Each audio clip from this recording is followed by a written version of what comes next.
Radio Bula Duavata me Kauti Keda Vata mai San Francisco ki Bura sema mai ngai wase yani.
Ana radio Bula Duavata waka Bula tiko ya ni vike mani ana viva no so ni sema tiko makina ena kabibina ka ni lotu lewe dendai katini kandua ni singa ni Bula January o kenda waki kemni tiko ya ni.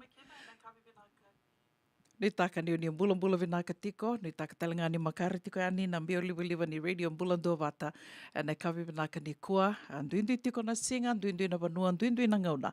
Waka vinaka tiko ni soli tiko ni dengo ni Bula kanda rao ni mai veise mati tiko ya ni kina na nonda Vata ena kavi ni kua na radio Bula Duavata San Francisco me Kauti kanda Vata tiko mai. O kenda baki kam ni mendana vei tomani tiko ya ni na nonde wasininga ona Vata ena kavi ni kua na gele ke dhawa sara tiko ena vitu na kaloko. Bia nduindui wakalelai na nonda porokaramo ena kavi ni kua me wakania mai dhengu toka ena noa ena bukunga ni oso. Wakadhaka talinga ka sure tiko mni mani seama tiko mai ena kavi ni kua andurongo di tiko ena kavi ni buke lulu na nonde wasininga ona ke siti beni raturala ena toso ni ngauna ia ena wakatangitaki talani ni kua menta na rongo da talamanda ni kua ka wakatalinga kina na nonreto iwasininga ona karatundu beto kua ni ka wakarau takatalitunga na New Methodist USA o ena be mama ni ono ena kavi ni kua o sure tiko mni mani seama tiko ngā mai.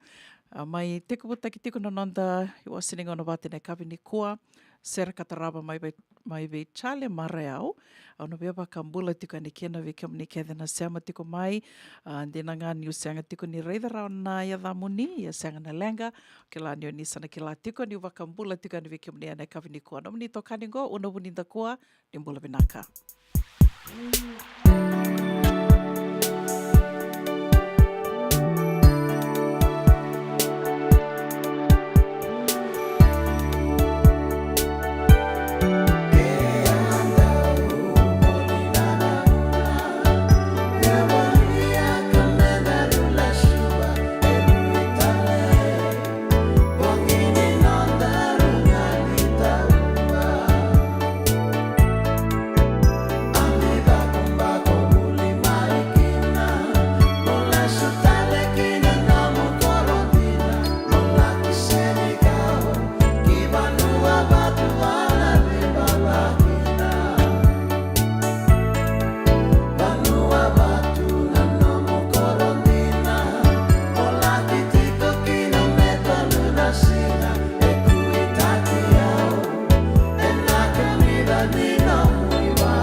Radio Bula Duavata me Kauti Keda Vata mai San Francisco ki Burubura.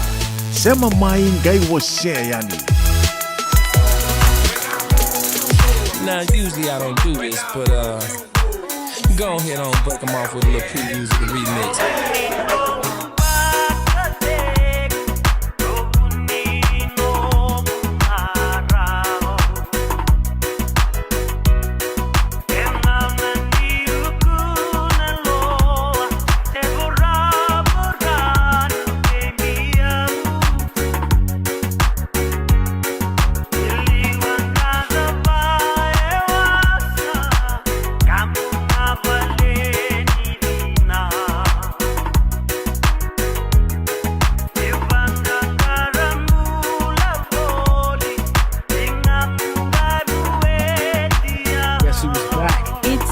Vibes, baby.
Vibes, baby.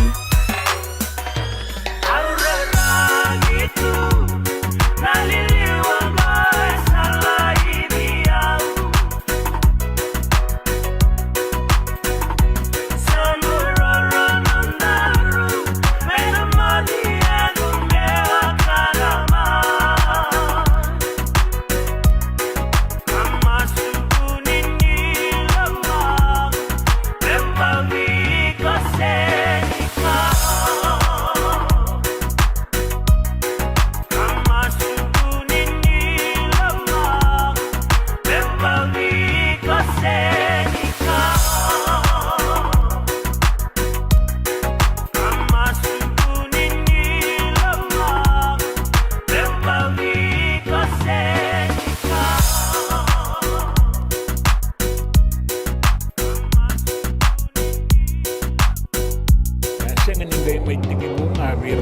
Branga Bale Ruongo na bewe kanike na bele ledhininra watura yeme bakata ki James Doughty. It's Carl's Jr.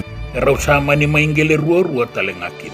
Nama kamay na toso ningaw na kay City Veni Raturla. Siba na tinikaruan na 10 miniti e biti na may singlo tulebu. Siba na ba na 10 miniti may yamarika na may singa bukilulu. Toso ningaw na vito kunikin na Divine Group of Companies, Rongoda, and a Radio Bula Duavata San Francisco may Kauti, Keda, Vata. JJ's Food Shack. E tigo kedi kina na kakana boka biti me bakana kokonda. Lobong benga ni ngai kani doito na bundi ng dalo sa tapioca. Na kakana boka malangi me bakana steak baka loka kina coleslaw. Woo-wee! Na karitoa sa wadha babina na kani kanakana. Kaya tigo talaga na nono specials and na lomo ni mga dawa. Daw tamba na Facebook. Na doy ni tiwa yan. Na bani manray pai kay na bungatale. Gora na JJ's Food Shack.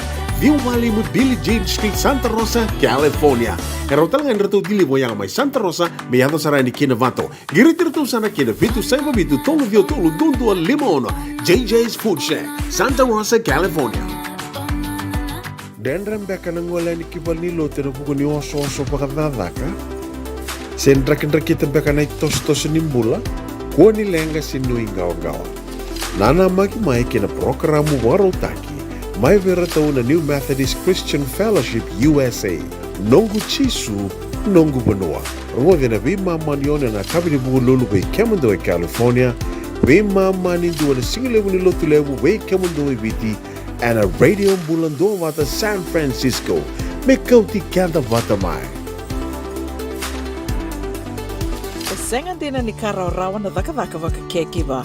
Ia endona kainda wipu ke kawaka mamanta takatuna bengarabi o ia ketuna kenda to kakana na ika na dalo na bisikete na reo bata na sunbells e tinimbulu makau we kenda to na senga tikunin driver se senga ni waka motoka kanda u dren na to beto seki erto satu wakarao na Divine Pacific Food Mart mai Sacramento merto taladeani na nong ni boli rao sara we tartar ngayani na taliboni diwa 21 saibarua merto bakarotaka katalada mai na nong ni boli ena kena ngona totolo tua. Divine Pacific Food Mart, Viturua Viwawalu Franklin Boulevard, Sacramento, California.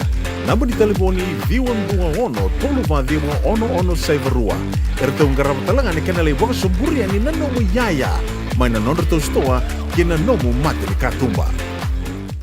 Ana Radio Bula Duavata sa sivit watongo rosanga bulu kadio na miniti me vana kaloko kenda waki kemuni na sengai sema bo tali tiku mai kena dua tali na no de wasining ona vata and kabi benaka ni kua to toka tu na ndraki vekito and tomba lebongo San Francisco dila tu na singa ya menda kusar ni wakadalai na dila ni singa me wakani wakile tali tu na ndraki mbata mbata vekito ya sanango ya ondo kai ni kema mikalonga ta bakalebu na tiko ai and tai ke merikango ni ndo to toka tu na ndraki sema ni wakadava na mbata mbata sena katakata ya senga sara ni wakata kira na wakai tiko mai na vea sei merika tali so wakambimbi tiko mai na East Coast na ngona sarangango wakilai tiko intua na uanin raki suasua wakai tamera uanin raki suasua wakai tamera mai na bebano e so me wakata ki Philadelphia, DC me avasara ni New York, Boston na bebano baya e tukuni ni rawakila sarituga na dhangi tatamba na Wudhambi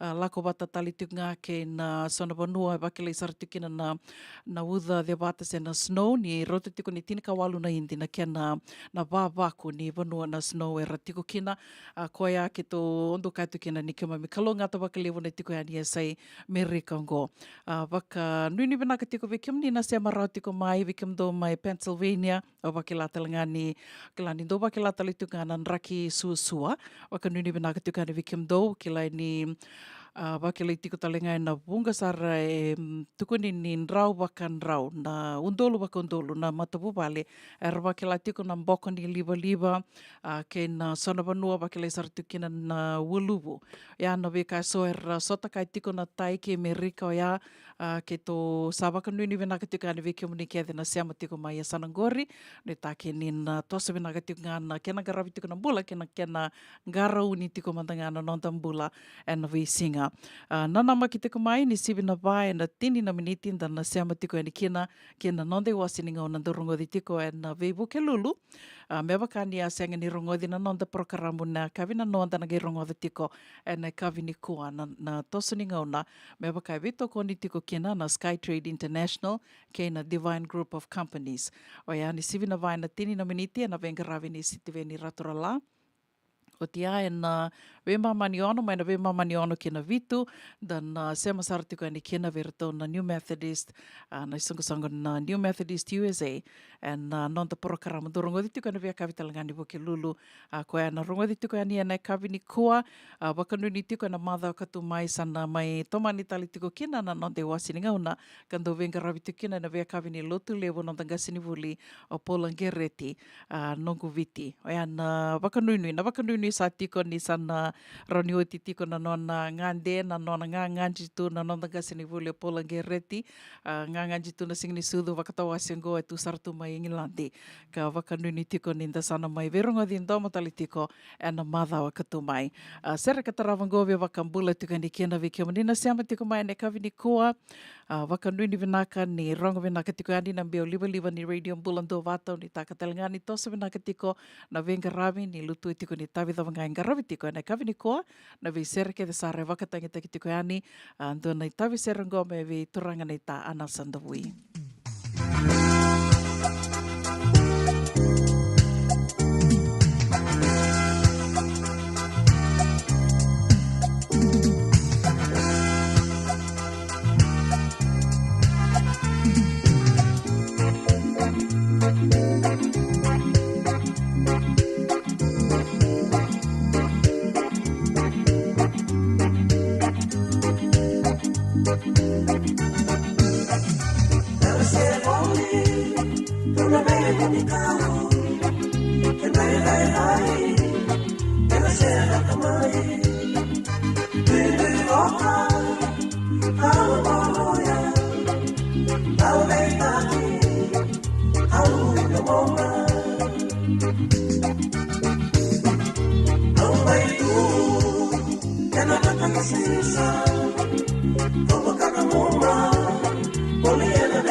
JJ's Food Shack. E tiku kedi kina na kakana boka bitki me bakana kokonda. Lobo benga ni ngai kani doitu na bundi na ndalo se tabioka. Na kakana boka malangi me bakana steak baka eloka kena coleslaw. Wee! Na kari toa sa wadha badina na keni kana. Kay tiku talangana nono to specials and lomo ni madhawa. Dau tamba na Facebook. Na doi ni tiwa ya na bani mandrai pai ke na bungatale. Go na JJ's Food Shack. Viu Valley mo Billy Jean Street, Santa Rosa, California. Karo talaga nito dili mo yang may Santa Rosa, may yato sarani kina Vato. Giritiro sana kina Vitu Saiba Vitu Tolo Vio Tolo Dundu Limono. JJ's Food Shack, Santa Rosa, California. Endona mate kuniti wale wabekenda mana wasa Pasifika na hepatitis B. Kuneini ndua mana wayatini corona leni winua mana wasa Pasifika Amerika ni tobi reti kuna mate ngona hepatitis B. Ongoli wake na kenaroni betobi sena tobi kuna mate ngadangada se liver cancer. And then remendo kila ke sa tebi kontiko. Me bakani sa ngosoti ni kene bakatakila kila se symptoms bakabo ke sa mbimbi na mate. Mbimbi ngona kila mono bakani kebi membaleta na hepatitis B. Peter mai kena telefoni 526 ono vituva 51watolu sesi kobana nono to website www.sfhepbfree.org. Doyan Robina kana marramanaita. Do samba di ba kusa-kusa iwe. Yandra naita. Kita sili katalaw mande na Orange Lounge. Maleka. Kursan ba di kata-kata pinakasartunga toboy sembambakaw. Ngay way dala tu kinambat. Koe serengan kori, sono ngono santa pinakat serengan na kenta kakana. Di na to zoko. Kaya kito sana berata ini baga singalebu, kito sana gali baga kabi ngaya ni kina. Na Orange Lounge, katalaw baga singalebu siya baga kabi, e baraw tayo ito baga manggosang gay totoka na buno ni kana. May namenda to identity, kanay baga singalebu siya baga kabi, may baka na baga sakera, na sui, ikatabu teke, roro baga lolo, kay na vida tale. Giraraw mo kila na menu ni singoya, na Orange Lounge, Tolo-Tolong 2, Orange Street, Santa Rosa. And dua tala na tamang nibingarabi ni Divine Group of Companies. Dola may na walong kaloka na mataka, kina walong kaloka anambongi moniti kina singatambo na Orange Lounge. Tolo-Tolong 2, Orange Street, Santa Rosa. Nungu chisu, nungu banua. Dorongode na vimamani yono kina vitu ene kawani bugululu we kemadawe California. We mamani ruane kawi kina tolu ene singalewu ni lotilewu we kemadawe viti. E warotaka na New Methodist Christian Fellowship, USA. Rongode na Radio Bula Duavata, San Francisco, me Kauti Keda Vatamai. Radio Bula Duavata, me Kauti Keda Vatamai. Mai San Francisco ki pura-pura. Sema mai ngai wase yani.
Era radio Bula Duavata totoka na itavi se roi arto mai vewa kamaro te tiko ni kina veki anda na vonga ni ua kenda veta tamusa ndendenda ngai mai rongoda tiko na domon ratou ia o ia na sona matangali serva ia andu sangai me wakatangi taki tuyani and nanda vata vata ngora radio Bula Duavata kauta tuyani wakayaona wakananano samai watonga 5 na miniti me wana kaloko si na vai na tini na miniti nonde wasininga ona ka wakatoka i tiko na toso ni ngauna and venga ravi nei sitiwe ni ratora la ka rovito ko ni tiko kina na kambani rua na Divine Group of Companies ka wakatel nga kina na Sky Trade International nonto wako ia wawo ki tiko sen rto talava tiko ia ni na nomo ni ota na kakana ia ni songo na kakana ni songo tolu tiko na non rto pack o ia na Bula pack na Chaser pack ka wakatel nga kina na Mangiti pack kena i tukutuku mateila laini se amatinga mai ken nonda Vata Vata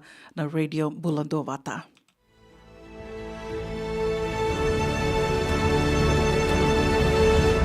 Ongo na rongo may bala ni Songo and a radio Bula Duavata San Francisco. Me Kauti Keda Vata mai. Pedanga ni tukutuku ia dharatiku mai and nonde wasininga ona ni rongo mai wali Songo ene kabibe naka ni kua matenga ni tukutuku o ia veke mani ke de sara na leo ni te kina o matuku. Leo ni te kina ko matuku ena wakaidhuritiku na lotu ni matuku and wakarawai sarangango wakaidhuritiku na wakarawai sarangango ne katika tolu ni singa ni Bula January ena wakaidhuritiku na tolu ndua Orange Street mai Santa Rosa. Te kabutiko na tinikandua na kaloko ena mataka. Lotu ni te kina matuku, wakaidhuritiku na tinikandua na kaloko ena mataka ni wakarawai sarangango na ka tinika tolu ni singa ni Bula January kana wakaidhuritiku mai na Orange Lounge o ana tolu ndua Orange Street mai Santa Rosa. O tina lotu, andangai toki ani se ndo tale ani na kena lako i na walni lotu en na hall ni walni lotu San Rafael mai na rua kena tolu na kaloko me na laki ngarawi kena ndo tale ngana wangaonga i tiko. Ia na wakaroa yango, ia Vekiomani na vuli oti and na korni vuli na LDS Church College. Kiomani ke the sarna vuli oti and na LDS Church College mai Tamavua ni tiko e California. Wakai tiko and state of California. Wakai dori tiko na nanda tō matai ni mbose and wakarombuka na karusanga vulka ono ni singa ni vulongo Bula January. Wakarombuka na karusanga vulka ono ni singa ni vulongo na Bula January kana wakai dori tiko. Mai na nonrato i tiko na saumbuli na iau. Nonrato i tiko na saumbuli na iau and na vitu ni wasotia vitu dua vitu. 7917 43rd Avenue, Sacramento.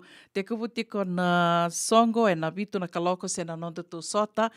Ke remenda na iavu tiko ani na vitu na kaloko o tina wakai kawi sangai ndana ngai vitala noan se na ndona kena mbose na kena sangai tunga me mai wakatau wakataki na nonda tu i songo ni vuli oti me wakani da sa leo sara nda wakai tiko sanga wala ngai California i Merika tau dhoko. Ngai mai vitala no te kitikina na vikai sona i tuba sa tiko memba leta na na ambaki o ngo. Keni tukutuku mataila lai rau ni uninge ve tartareani ke seram bale nanga sau se o selina saumbuli na iau.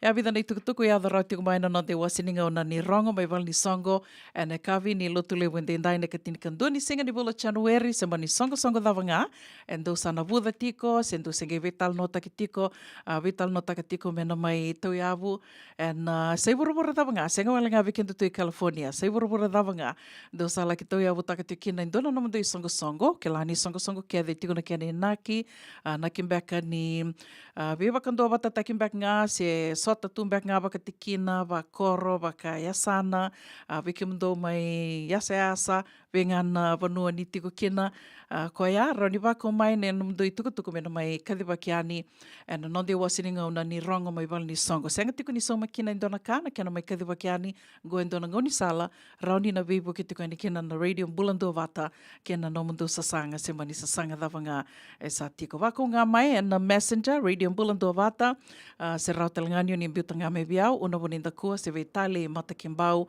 e tiko talanga na messenger.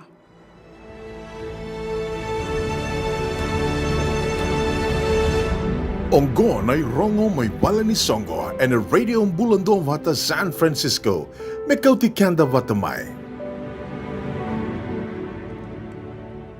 Sa mai wāndonu na kaloko na kawini lotu le wendendai ne ka tini kandua ni singa ni wolo January. Au ke la ni ni seama tiko mai me wakani ureida tiko na kemuni wili ia au senga tiko ngā ni reida na iadha au sana waka mbula raramba tu mandanga iani waka nui ni wenaka tiko mandanga iani sa ngai lo reida ka mai ngoe sana iadha dombula wenaka ne la chileta na wanga liva vinaka waka lewa na seama tiko mai na kawini kua wakatelanga kena ve mela ia lutu nambiau nimbula vinaka lai te seru watu mbula vinaka sista waka nui ni vinaka tiko iani happy new year wekemdo na seama tiko mai ngori wakatelanga kena na timi ni tampandamu waka rau tiko kena Coral Coast 7 and madhao mai ngo nimbula vinaka ndaku ia wane maisa wani vinaka wakalewa na seama tiko mai na kawini kua api melekin rau vinaka wakalewa na seama tiko mai nimbula vinaka wakatelanga kena ve mbola sorowanga se vengana vanua o ni seama tiko mai kena na kavi vinaka ni lotu le wendendai o nui taka ni mbula vinaka tiko tosa vinaka tiko na kena ngaravi tiko na itavi se vengana vanua o ni ngaravi tavi tiko kena na kawini kua.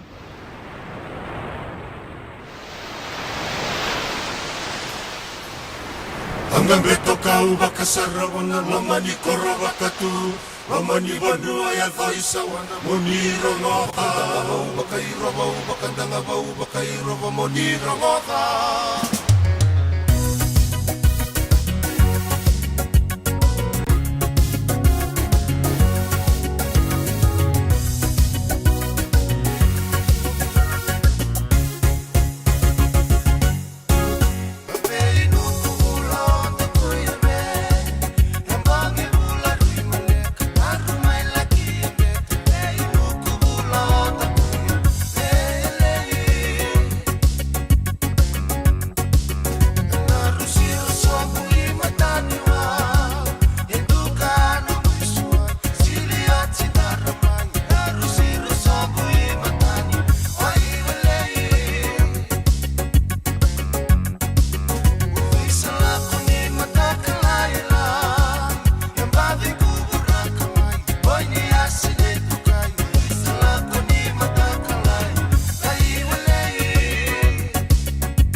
aluvião. Senga nil kila sembalem dina libedei. Evuna no musang aluvião.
Endona mate kuniti wale wabekenda mana wasa Pasifika na hepatitis B. Kuneini ndua mana bayatini corona leni bunua mana wasa Pasifika Amerike ni tobi reti kuna matengo na hepatitis B. Ongoli wabake na kenara ni betobi sena tobi kuna matini ngadangada se liver cancer. Endende mendo kila kesate mkwentiko. Mebakani sena sotini kene bakatakele kila se symptoms. Bakabo kesambimbi na mate. Mbimbi ngoni kila monobakani kebi nambaleta na hepatitis B. Peter mai kena telefoni 527 122 518 sesi koba na nono to website www.sfhepbfree.org. Senga dina ni kara rawa na daka waka kekiwa. Ia endona kainda wipu ke kawaka mamanta takatuna bengaravi o ia ketuna kenda toka kana. Na ika na dalo na bisikete na reo bata na sunbells e tinimbulu makau. We kenda tona senga tikunin driver se senga ni waka motoka kandau Dren no te tuve to seki, erto satu wakarau na Divine Pacific Food Mart mai Sacramento, merto talaveani na nomni boli. Rao sara, wetartar ngayani na taliboni diwa dua ono toluwa diwa ono saivarua, merto wakarotaka katalada mai na nomni boli, ena kena ngona totolo tua.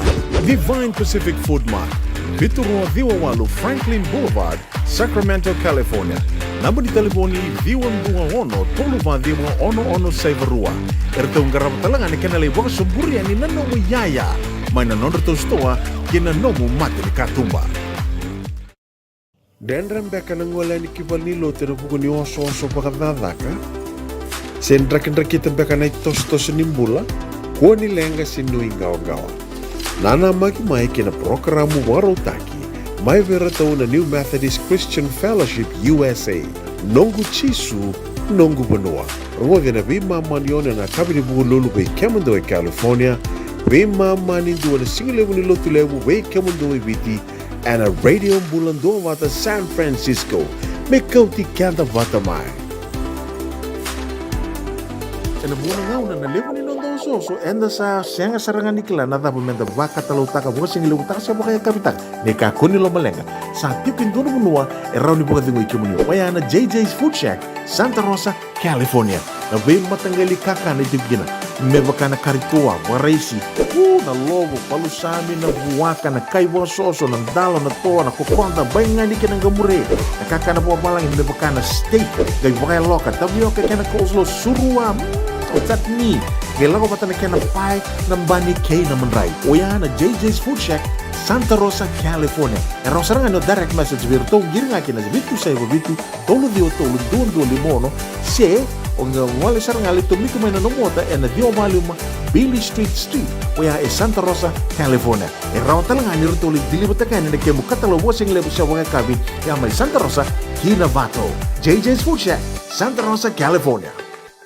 Oi JJ's Food Shack, dasan toki sarani ang gove city veni raturo line no de wasininga ona ni toso ni ngauna.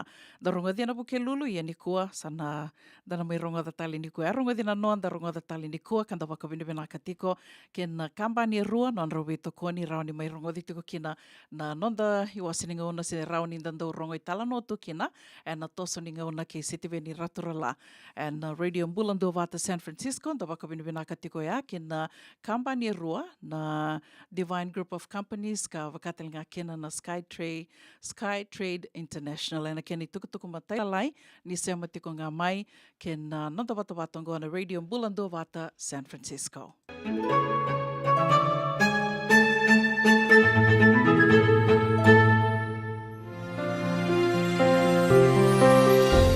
Ndabe kinda bakitale ena mbaki wo uruana undoluru sanga bulu kava. Ninda sa duruma tikongo na isebu ni kena bula. Kasi labo ubo tokango. Enda saray le subo tinanon rambula nangon iturang na talay sambale. Ratu salala sukuna. Kilay bolingay na yada na turang na talay. Enda saray le subo titalengan nanon rambula nangon iturang ang bale na tuibakaw. Ay sebu ni non da prestendi. Ratu sa pena iya kana tambatu nganilaw. Yang dainday, yang na raile subakina, na non rambula, na ikarua ni presidente ni non da matanitu, kay sebu ni non da prime minister, turang ang bale na tuinayaw na tuilaw, saw ni bonuawlaw, ratu sa kamise se kapaiwai tui madilay mara. E asudu na ikaw ni singa ni bulome, tinikadiyo ruwa sa ngabulu, may sawana loma-loma bonuang balabu may nayatulaw, kina matabu bale na fonolahi. E na yabu sa tonga vei Lucia ng Golikoro. Kay ratu tebita uloy la kemba na turangan na tuinayaw ng aunawea kay liw-liw ni yabu sa buwan ni rewa. Na koro ko sawana sa iko na non-ray tiko-tiko na yabu sa tonga. Medo ba yung dainday? Eraya do maikin na kaira na kaulotu e nagtinikawalu tulu sa nga bulu wakadada niyang baki. E nangaw na karaw dambet na maikin na matasa may naabutoh ka na italatala e rua o Reverend David Cargill kay Reverend William Cross. E amuri televoli nga mai kina o ene lea maafu e dua na rabo bo mai tonga matani singa. E amuri e tiko mai nei lako lako ea. Ia e wunga na kena itala noa e mbali e tiko ea. E turanga buli vinaka kanganga. Ka tiko talenga na kena isema boga bewe kani. Ke i roko talia itu pou na tuina au e na ngauna ea. Sayanga. E senga ni madala boga vinaka tiko na nona inaki. E a mai weibu ke mbeka ngai na kaulotu. Se a mai boga sokumo na endua na nona mata iwalu. Menga i lesu taliki na ki tonga mata ni singa me laki kovea na veli utaki mai kia. Sama ni rambe boa na turanga na tuina au o maafu ka kerea mendua na nona i tiko mai na atu lau. E a mani kaya koroko talia na tuina au mengara endua na panua. Ke bakasa kunea menga i laki tawana. Sai koengori na i tiki buni non reado mai na e busa tonga kei enele mafu, ka sandingi taka na tomban dau seretaki ko loma. Me baga i tiko kina, kei na koro sawana, wata kei ira na nona i laolawa. Era se tiko kina ni kua na nona kawa. E a maningali veko e so na anu e na atulau, a sa manimbuli voki na indua na itutu baga tuilau, kai sebu kina kokoya, me tawana na itutu ea. Nei karua ni tuilau, o rato salala sukuna, ka ambuli e na tini ka diwa tolu sanga vulu ka diwa, ka ika tolu ni tuilau, o rato sakami se semara, o koe kasanga itika wuia ni ngona nona i lako mai sawana. E salala tiko ni kua, na itutu ngo waga tuilau. O ratu kamisese e a mai wuli na convent school mai lebuka. Ala kitiko wain dua na marama au baundau kila bolinga ni adana o Mrs. Volma. Mai lebuka e sa manindewa sarani kina buli ni turanga mai matabatudou. Nimbera miralaki duru e na Marist Brothers e kauni kuila suba. E kea saba kaya laurai mai kina ni tiko binaka ngone turanga ngo tora ba kasara na ibuka tangin dengan di nona kilaka kina buku kasama ni baka usaraki na kina Sacred Heart College Mayokalandi New Zealandi melaki sasangata kina na nona junior kina senior Cambridge e na beitarongi ruongo endondo numero 2 ke baka e bia duru ke na university. E asama ni rawata taudoko na iba tangin dengan ni buli toroda ke ngandrebi. Asama ni indingita ke malaki buli buni wai e na Otago Medical College e na university mai Otago. E rakae e nandua na non reitala noa, miongo na ngau na mara utakin tuan dua e na non rabula. O wasibi na ngau na ni buli. Era bagai rongo-rongo enang gitu na rakabi, na kirikiti, kena athletics, ka chambe ni kina ni lande, na high jump, e na shot ni be university mai New Zealand, e a keleaki na indua na isau-sau wau, o rato sa kamisese. Ongo ni saboto ka nga indua na embaki, me pagkatabaraki na nona buli-buni wai, mai New Zealand. Dua na singa, saya doen yang dua na nona ibola. Basuka kawilika. Satu kuniti ko ni bua, me boga rauta ka boga totolo na nona yaya. Kan beauty New Zealand, nasala kiduru kina Wadham College e na University mai Oxford, mai bola tangani. Na ibola ya bola ni na turangan na bungondra. Ratu salala sukuna na talay sambali. Ngua ngai kila ye muri. Sabo ka sosolo mandanga me talay rawa e na buku ni bola ke na ibuka rosa tau roya. E muri e angai kila i talengani rau sa tiko o ti mai Oxford o ratu pena i e ngani lau ki ratu Edward tui wanua vau da kumbau.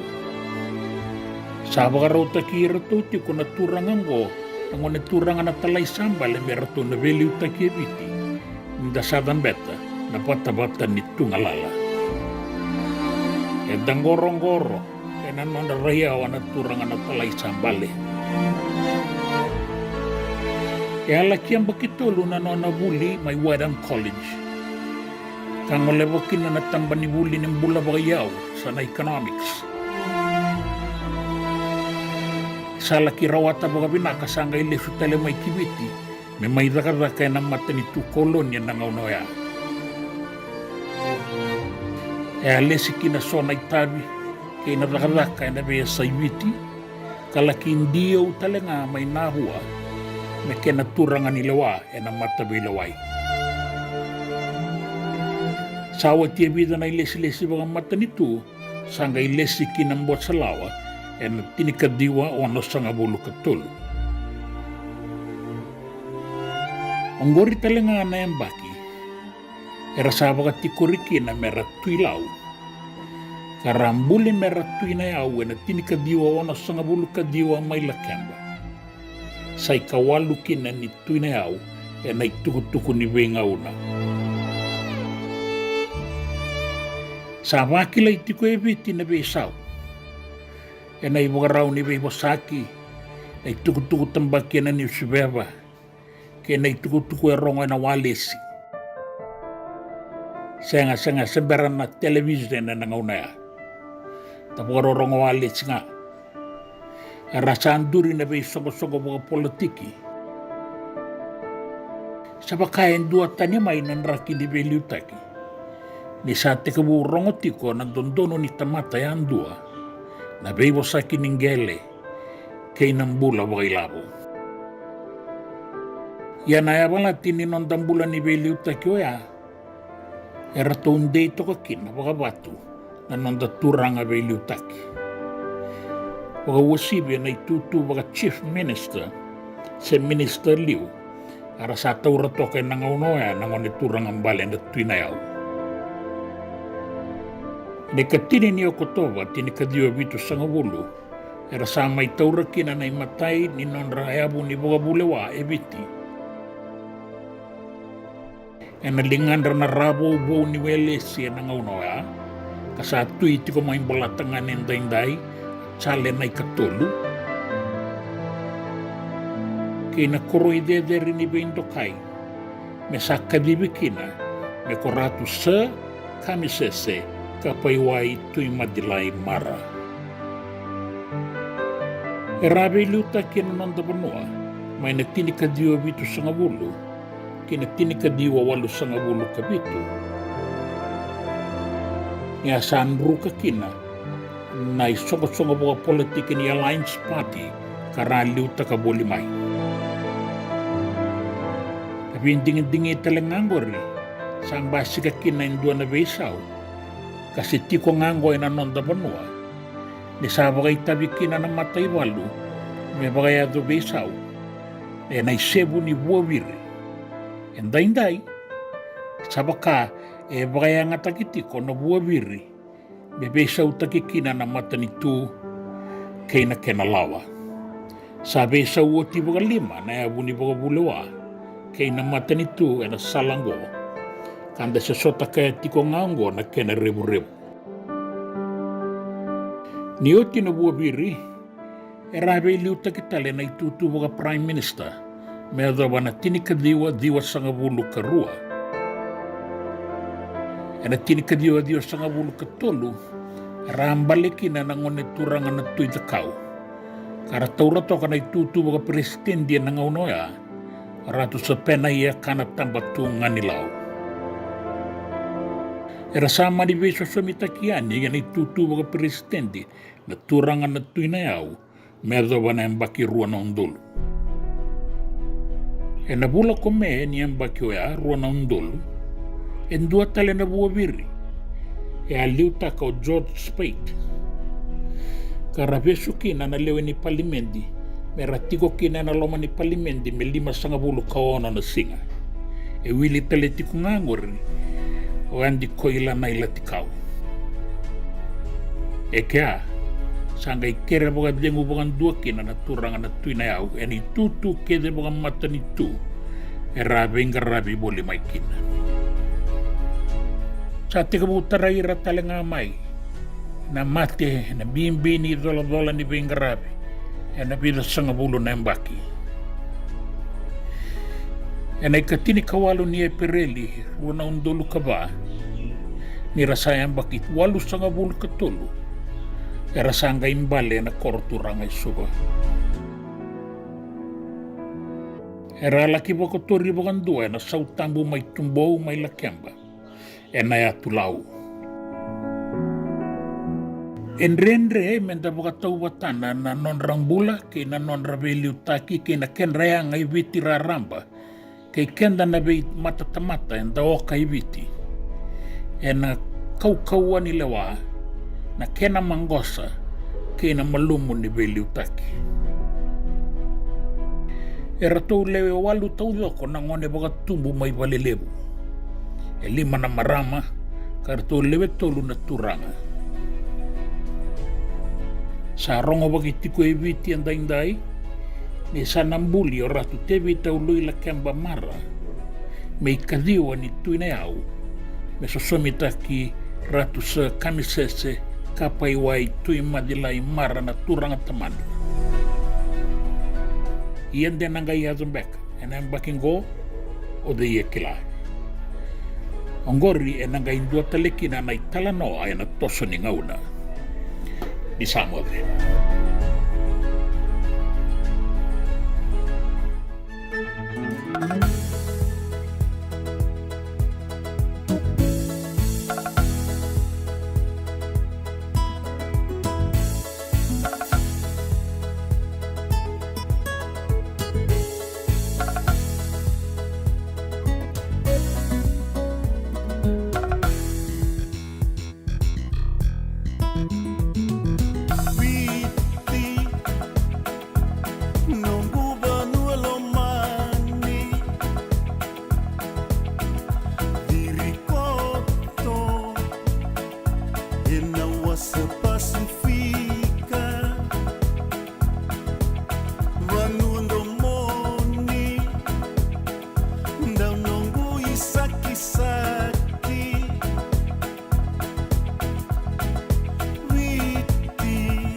Do yan Robina ka naman raman na ita. Do samba di ba kusa-kusa iwe. Yandra na ita. Kita sila katalaw mande na Orange Lounge. Maleka. Kursan ba di kata-kata pinakasar tu nga toboy simbang bakaw. Ngay way dala tu kinambat. Koe serengan kori. Sono ngono santa binakat serengan na kenta kakana. Di na to zoko. Kaya kita sana berata ini bagai singelebu. Kita sana gali bagai kabi ngaya ni kena. Na Orange Lounge, katalau baga singelebu se baga kabi, baru tegi tu baga manggo sanggai to toka na buno ni kana. Mai na menda to identity, kena baga singelebu se baga kabi me bakana baga sekera. Na sui, ika tamu teke roro baga lolo keina vida tale. Gira ramo klana menu ni singoya. Na Orange Lounge, tolo-tolong dua Orange Street, Santa Rosa. En dua tala na tamani vingarabi ni Divine Group of Companies. Dola mena wala kaloka na mataka, kina wala kaloka anambongi moniti kina singatambo. Na Orange Lounge, tolo-tolong dua Orange Street, Santa Rosa.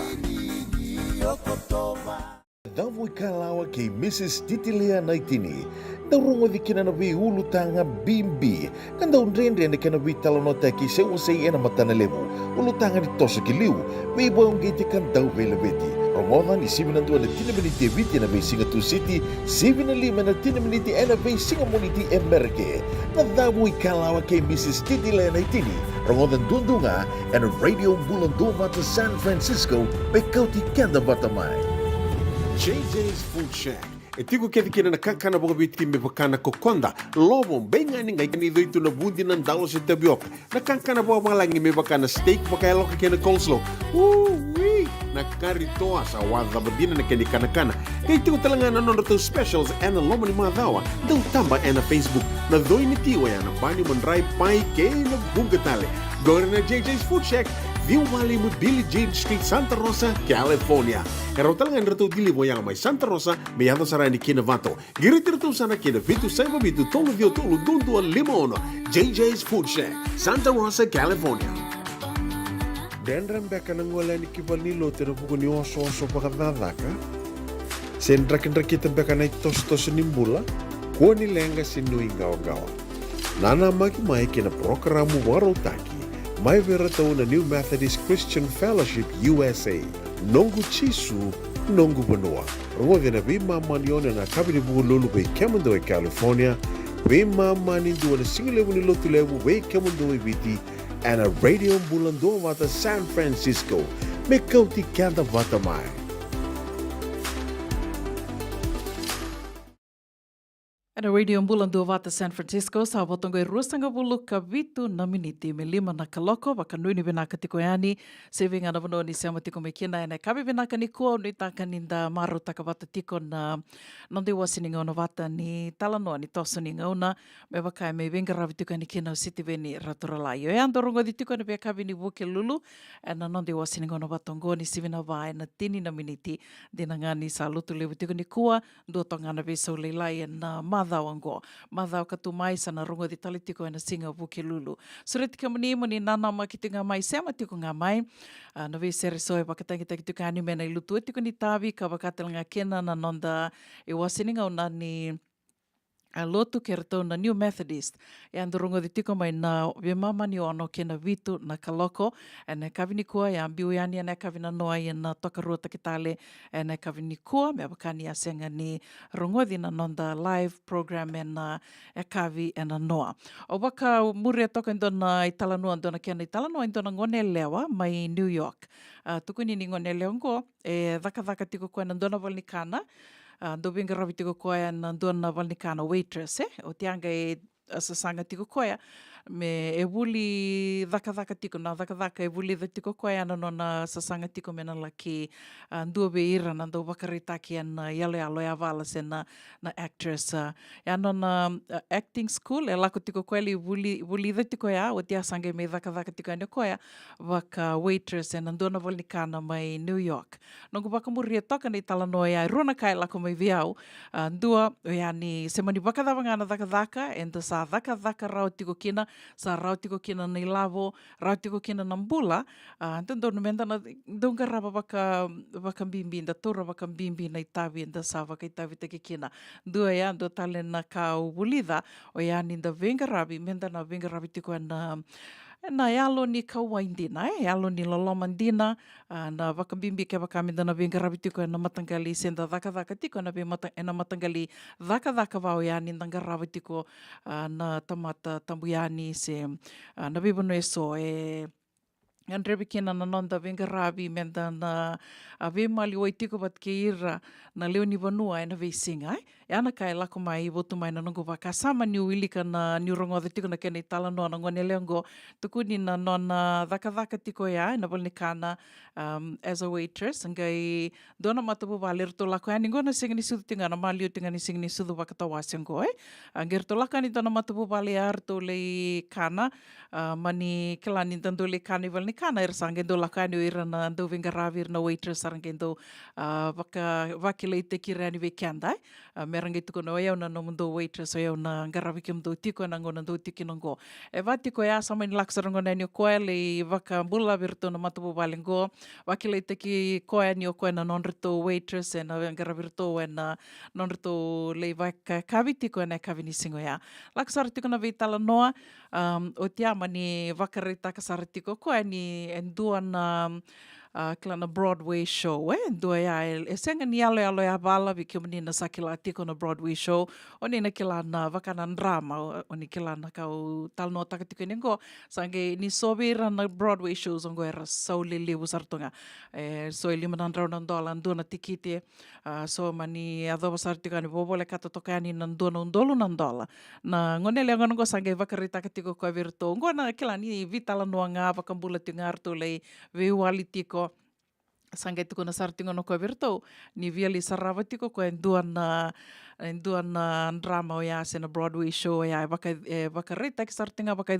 tiko mai New York o kilani vekimani na sakila tuna na koro ya New York ni sana kila talitunga ni ando na vanua endo vakai rongo tu na matangali Broadway shows vau ya yo semberman di New Lako kina nandona ngona sa tuna vakana nanu ke nandindivi ni nandona singa mi ona yada sarikia ya ngone leongo nongo e vatiko ya na nona tala no tiko ko virto na matupu balingo au vina katranga mi no lisa rava na Broadway show ngo e vakarita ki sartunga e ada sartunga na ngono ya o tiama ni o tina non rito vaka kavi rito lako e senga mandanga ni rito ve vaka moade taki se me rito tatau wana na ngone leo ya kila so ngona ndando vaka kavi o ti sarange do lakani rakote ani na e bitanga nyoko na isau ni non rito vaka kavi na ken rito vaka kavi na singa ya do tala kali da kam gele puki tale mo ko ngere do ko ni salala na teveli sambi tunga na non rito risiti na matuvu vale ya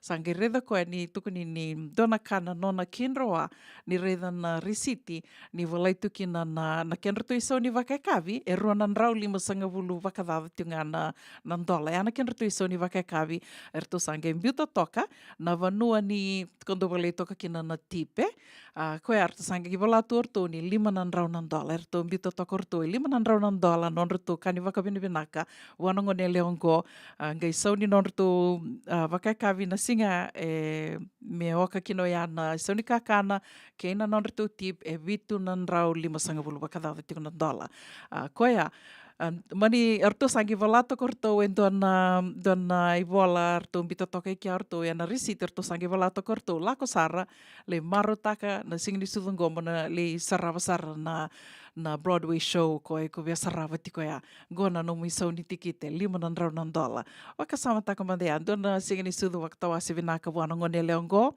ni nona vakambimbi ni o ya na nona tatanra tu ko mena dona singa mena na nona vaka ya vuli da tiko ko mena lako mena laki vakaritaki na yale alo ya vala ngeli bubeira ngeli vakaritaki muri na yale alo ya vala sen acting ko ya sara liu ya ni na Broadway shows va ya ko ya dona kana nona maruta kana ngone leo ya ke wakasama taka na rua na ka e votu mai via na nungu ilika se na nungu wakarongo da toka nei tala noa ya matai ko e ani ndando dhaka se mani wakadavatu na lolo birambeka sa nanguna ndando redi rasombu na venga ravitu vau ya na valnikana ralaku mai ranguste veli rakuta mai na mendo wai na veka vau ya so mbeka weekend era ni ndando redi randa bedi ratu ko ya gaindo tale na na bimbi ni nonda do weka waitaki. Ke na nonda wetala no anda me da wakareitaka na lolomandina se na kawaindina.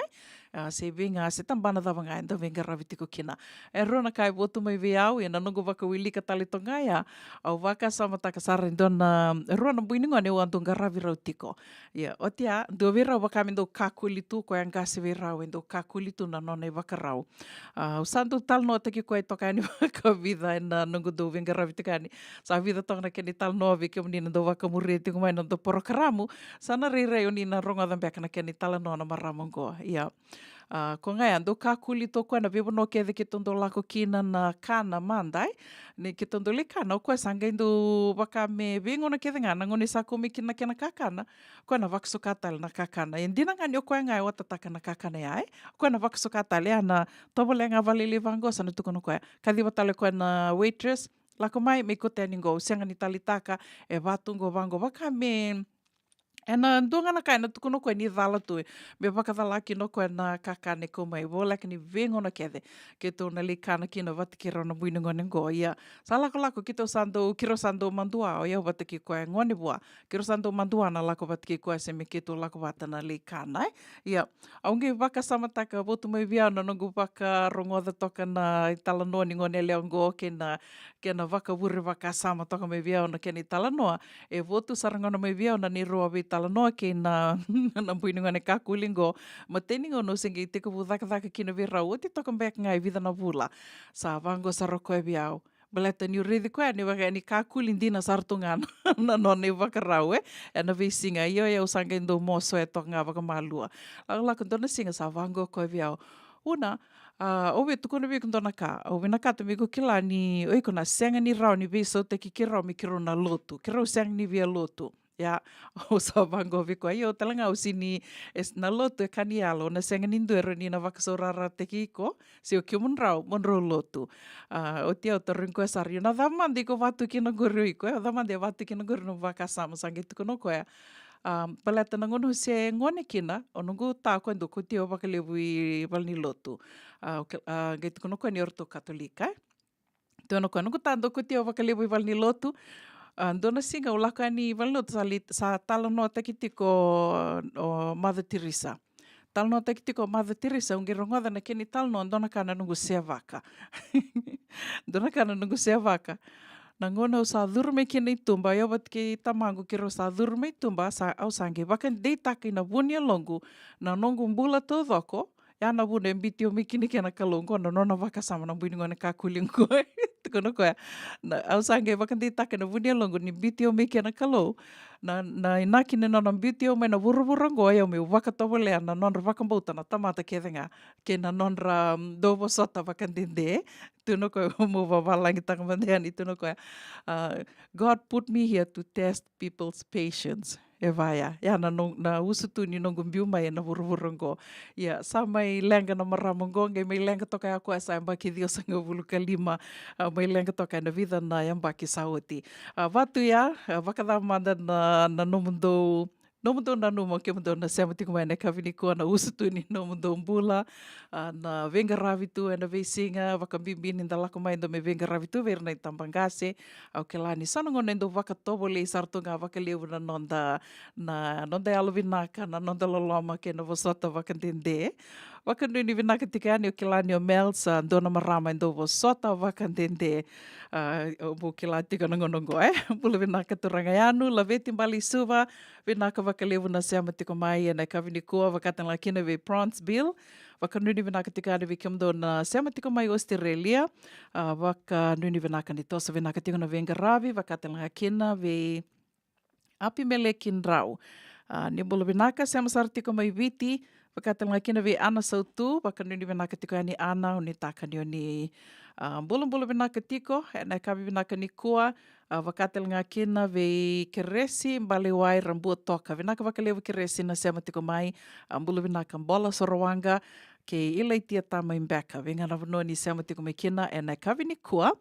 Mbula vinaka roliti uliviti, marama nei tā, Happy New Year, onu taka ni o ni mbula vinaka tiko, na kavi ni kua, se venga na vanua o ni seama tiko mai kina, au bia waka mbula talitu ngā yani, na sere kataravongo ve nei latileta, Venga na vanoa se amatiko me kina nela te lea tau ni taka ni tose vina ka tiko na venga ravi sen romba di tiko beka mai mba ravi ni taka ni rongo vina ka tiko ani na mbio liva ni radio Bula Duavata e nei kavi vina ka ni lotu le wendendai venga na vanoa ni se amatiko me kina ni bula vina ka.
No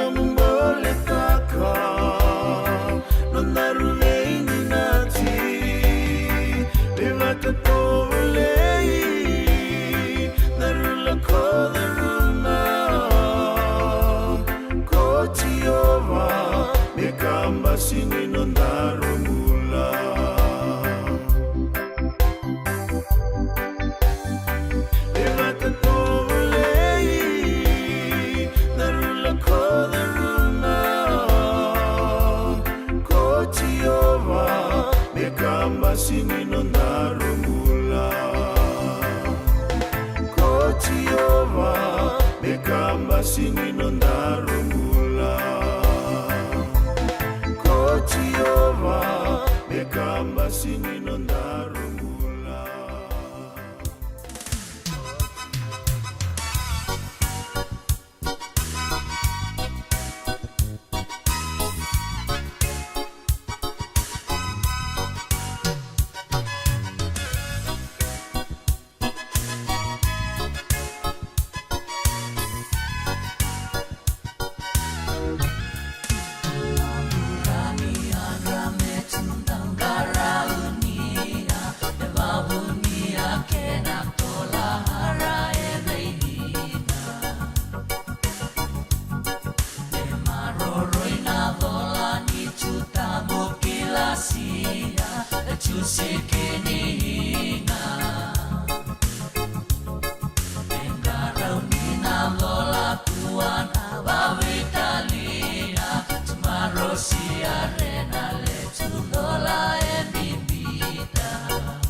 Chicken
Ongo na Radio Bula Duavata San Francisco. May Kauti, Keda, Vata.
Ia sandina sarar to mai ve vakamaro tek tiko ni avi kianda nei laulau ni seko ave vandei kertona senin dawan serenades au ni taka ni oni amaro taka vakambimbi tiko ve nei la chiletan da veta levo ke la ni dau tali taka vakalevo ko na serea vakambula tali tungani ve kemnina sengei sema vo tiko mai ke nando tali na nonde wasininga ona Vata ke vakau ni sengei sema vo mai ke ritungani ge waseto ngai ani na nonde to Vata do toka na share do na like vakatel nga kina na YouTube channel ke raun you ninguém subscribe ke na YouTube channel e na vivu ke saratiko vakalevu. Au ve tornga na ngono vina kangomi o vaka vinu vina katiko ni kena ve kemoni ke de sara na ndoa se tiko na nondo to Vata santa mai adova tiko ngo na wili levu ne vitu sangavulu na undolu. Vitu sangavulu vakadada na undolu na leoni nondo to matavu vale na Radio Bula Duavata San Francisco me Kauti Keda Vata tiko mai. Ka levu ndina tiko na vaka vinu vinaka ka usret kemnini sama tiko nga mai ke vakai sona ngona nindo da lata na ve programa so endo rongodi tiko ani ninguém se kovanga na nondo to YouTube channel o ana Radio Bula Duavata YouTube do biu ke tiko ni kina na programa ke de sar endo me rongodi tiko en nondo Vata na ve singa moniti kina vakarambuka mai na tolu kina vitu na kaloko au tuko ni tiko ani ndo na kana bata ke mami vakela tiko ia sanango ia senga sotini vakasara na ndraki suasua se na woni ndraki suasua na woni ndraki da roni da kai karavaki la tiko en mai na toka lau sen East Coast ka vakarita ki tunga mai na ni so liwa na matapu vale ra mboko saratunga na liwa ravaki la tiko na ua luvu ka vakatelanga kena na kena lutu tiko na udha de Vata ia nungu tal no taka tiko ningo se wase tiko ningo na itu wake ni nraki endo talanga na ka menda na rau ni dondo numbeka menda na yandre ravi tiko kena na ngangaroni tiko kena na nraki mbata wango ndo salavata mai ke na mbada ke vakai senga ni da dhula tu e na idhula ni tata rovi so me wakana flu shots e na idhula mbeka ni COVID-19 na sa tolu tiko na idhula ni COVID-19 ke wakai sembera ni tau dhoko tiko dena vinaka menda na lako ani ndala ki idhula e na idhula ni tata rovi ni COVID-19 wakatalanga kena na flu shot yondo waka wale takatu i liu ia au sangai wakila tiko ngona kena vinaka sa senga soti ni yondo mbada me wakana nungo do mbada tu i liu ia wasenga talanga ni yondo kawai takatu na dhula e na mi undu dhula tu na flu shot e na via mbaki. Go, sa wakamatu taksaranga mi udhula, wakatelanga kina na kena ndau ngunu vitu, se ndau turutu na vitamins, e nduna kaya senga sotini ndatu ndo waka bimbi takatu, se tondo kawai takatu kenda tu, da sa mai bula ena vanua levu go sa levu na kai ndandu enda mai vulida sa mai rambai levu na rai nda sa rida mandanga na kena i wakatake kila virna i tambangase karamai kanda mai venga ravitu virai balavu tu na non rambula yango na nira turutu na vi na buoni kawi so e sulia mai buni wai wakatala mandanga kena na vitamins na non rangunu batu ra nguma tua takatu na kania na kakana bula ka buke iratu ia na ngona sarangango e tolu sanga bula ka walu na state Amerika e sa lurai ni sato sa taki tiko kina na wili ni tobi mate sa ngawalanga ni COVID-19 au sa wasi tiko ani kauna wasi tiko ani me dhawa ni satu kuni mai sa rota sa senga ni wakaroti na i wakaroe so na vevalimbula so na tolu sanga bula ka walu na state ya era sa wakaroti tali tunga mera dara tiko na umbi ni mata se na mask ia na tolu sanga bula ka walu na state ka urongo de tiko turarau tiko mai ni tukutuku ni mai na tambana ni mbula na vanoli vango Amerika ni sato sa daki tiko na wili ni tobi mate era duru tiko valimbula kara tobi COVID-19 wakatali tunga kena na RSV ngoendo na na mbadha ka ua sawili ka toka ani na vida na madha o sawati na kene wakatakele so ia au wakadada sara o wakananuma tikongo ni na wakatakele ni mbadha ya wakame toto watatunga ke na nonda kai na mate taka se ninda sa wakilanga na batambata na wuwu na kena kawakawa na nomu chilo wakatalanga kena moisi na ulu so na wakatakele ni mbadha talanga o ya na RSV ke wakai senga ni laurai ko na COVID-19 na ririti ko beka na RSV. Yo senga ninda na kila waka bosar ke baka ndala ko ani menda lei laurai waka buniwai. Ko ya mbimbi kina menda to na ndo waka mureti ko na itukutuku na nonda vanua sena vanua nda samai waka tiko kina mero ninda na kila tiko ndaroni na sasamba itu na ve mate so. Tukuni ni mate ngo na RSV ato vira waka lebu na gase, verne tambang gase ke rangone. Ke wakai ko ndo dengoada na rau sarna kena tubi ko na mate ngo na RSV baleta ni na tukuni ni na tarawa ka lebu na nonda dengo sen ia na nomo na dengu so ngoni ko na dengu leka so ngona na vuvu se na kaba na nomo chilo ya na so na wakatakile kila ni matengo na RSV ninge wakawili ka ni na ngono na ka kedanga endo vi kila satu kedanga na Google so na YouTube videos talanga endo beauty ani karau ni ko wakawili ka tukina na ke wakai ko vi kila na wakamataila lai ni vi kai so endo me o seiti ko ani na radio Bula Duavata sa sivitongo na lima na walu na miniti waka nuni vinaka tali tukani waka mbula tukani vikiam ni kede sara na siama tiko mai ene kavi vinaka ni lotu le wende indai ni katini ka dio ni singa ni vulo Januari nda samba di waka na mate ani ongo ki na moni madhawa wambota verto mai viti erto sa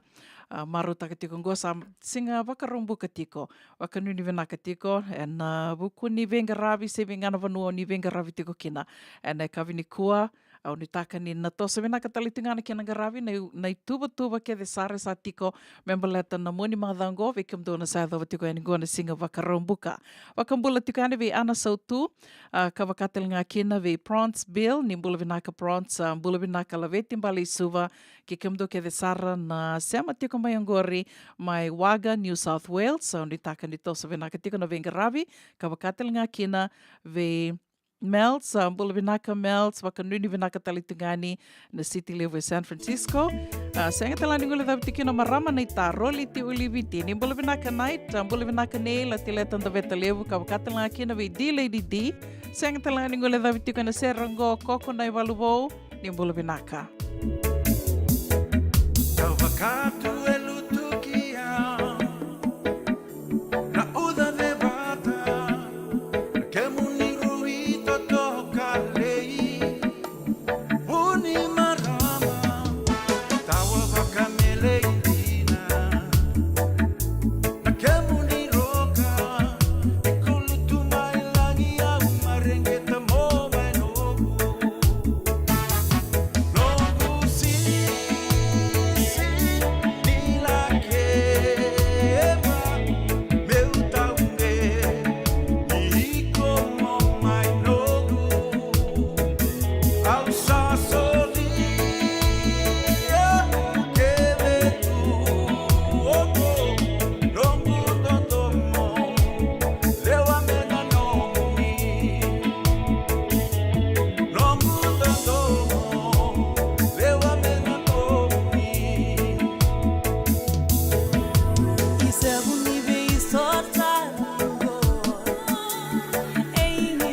San Francisco.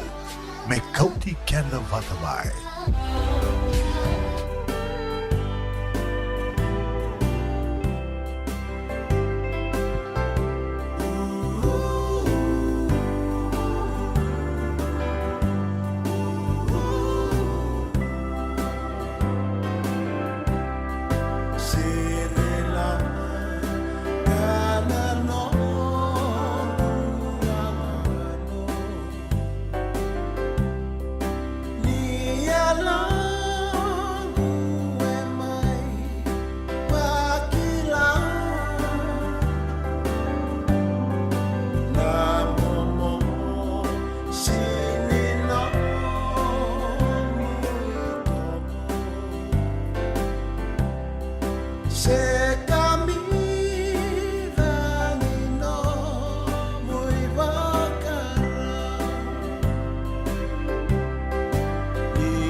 The memory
Ena radio Bula Duavata na itavi seroiama ve chale mareau. Kota mai kina nangona sa mai votongo. Sibitongo na lima ena rusang bulu ka rua na miniti. A kabi vena katiko ni lotu le wende dai.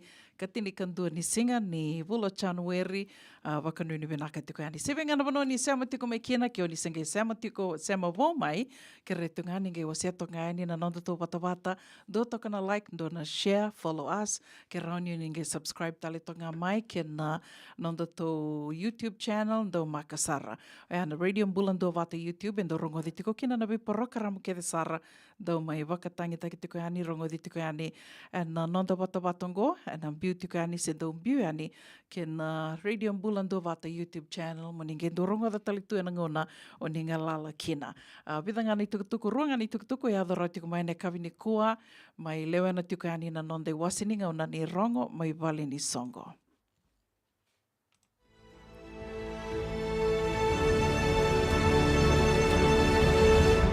Ongo na rongo may bala ni Songo and a radio Bula Duavata San Francisco. Me Kauti Keda Vata mai. Patenga ni tukutuku i adoratiku mai, go me baleta tunga na lotu ni sano matuku, tikino matuku ni wasoti au, lotu ni tikina ko matuku, wakaidortiko, e no wakarawa isaranga ngoa na katini katolu ni singa ni Bula February, kana wakaidortiko e na Orange Lounge, o e ana tolu ndua, Orange Street mai Santa Rosa, teka butiko, e na tini kandona kaloko e na mataka, ni wakarawa ingo, katini katolu ni singa ni Bula January, ni sureti tukina wakaleolevu, o tio ea sangela itomani talitiko na na onga kanangela kinga rabitiko and na hall ni wani lotu i San Rafael mai na rua ki na tolu na kaloko and na kavitalanga ni wakarua yongo kirei moni ave ni kina wakaleo lebu. Tukutuku kataraba membaleta tiko nga na mbose ni songo ni Vulioti wekim ni ke sara na Vulioti and na LDS Church College mai Tamabua. Vulioti na LDS Church College mai Tamabua na wakaidurtiko na mbose mataitiko ni nonda mbose santende ngai kadhibi talitingo endo na mbose kana wakaidurtiko na wakarombuka na ikarusanga Bula ka ono ni singa ni Bula January. Wakarombuka na ikarusanga Bula ka ono ni singa ni Bula January teko butiko na songo se na mbose e na vitu na kaloko e na teko butiko na wakaikabi o tiasanga i wakaidur na mbose. Goe na wakaidurtiko mai na nonrato i tiko na saumbuli na yau mai Sacramento and vitu dhiwa dua vitu 7917 43rd Avenue Sacramento. Keni tukutuku mataila line nge tartareani ke serambal nanga sausia seli na saumbuli na yau. Ya vidangani tukutuku ya adoratiku mai lewena tiko yani na nonde wasininga na ni rongo mai val ni songo ene kabi penaka ni lotu le wendendai semani songo tabanga semani tabanga na nomundo i tubutuba i tiko me baleta na nomundo i songo rauni na mai kadi wakiwali tiko yani na nonde wasininga na vatongo na i rongo mai val ni songo and Radio Bula Duavata sanga ni somiti kina ndona kango ndona ngoni sala ka rauni na vivu ki tiko yani kina na Radio Bula Duavata kina nomundo sasanga wakonga mai kina messenger na Radio Bula Duavata rau talanganyo ni wakotanga mai biau ono buninda kua se vetale mata kimbau.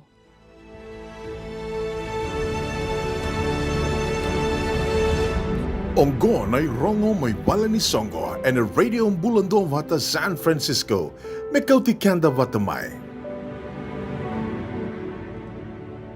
Mai sivito kana lima na rusanga Bula ka ono na miniti, ana kavi bina ka ni lutu le wendendai. Tomani tiko nonda wakarongo sere ka unu taka ni lutu tiko ni tavi davanga, engarawi tiko na kavi ni kua, waka nuni bina ka tali tunga vi kio mani na senge sasanga tiko mbeke bono ni daka, yan rasinga, yan rambongi, waka nuni bina ka tuyani vi kio mani talanga na senge suka tiko, sasanga tiko mbeke vale na ngonongo, venga na vanua ni waka ulori tiko kina, au nutaka ni ndanangangaro ni tiko, weekend tau na sa suka tiko mbeke ngona daka ngona saranga erandau irandau wakusa ko talno takatiko na mataka ni kua boy don tadingo ke robe talno tiko no sasanga tiko mai esa sondi na nanreba ngo e bakar nreba tu na uchileli o bakanu ni tiko ani ni to nanganga ro ni tiko na kabi vinaka ni lotu le wedendai sivitongo na lima ana rusanga Bula kavitu na beniti.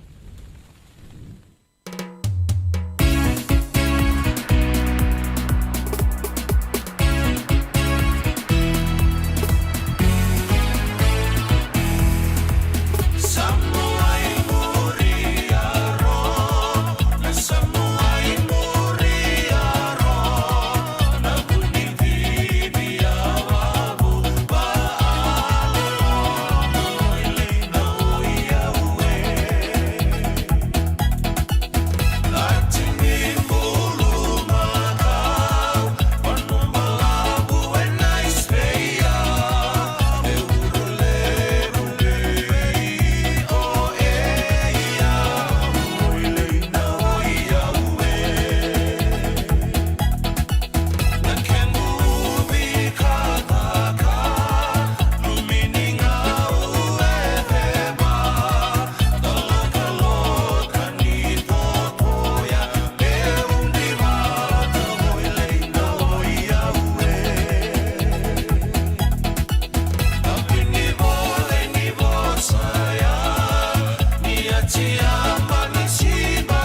Radio Bula Duavata me Kauti Keda Vata mai San Francisco ki Bura sema mai ngai wase yani.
tobi nungu tātiku na hepatitis B. E sanga tuni wakilau koe ndona ka. Mea dhawa ni ngele taura na hepatitis B test na madhau sao. O samani le dhula ni tatarowi ni hepatitis B. Karatua sana tangu makikina na netu matububale mana matirero bakyo. E sakambi bikina manile indikebi tatora na hepatitis B test.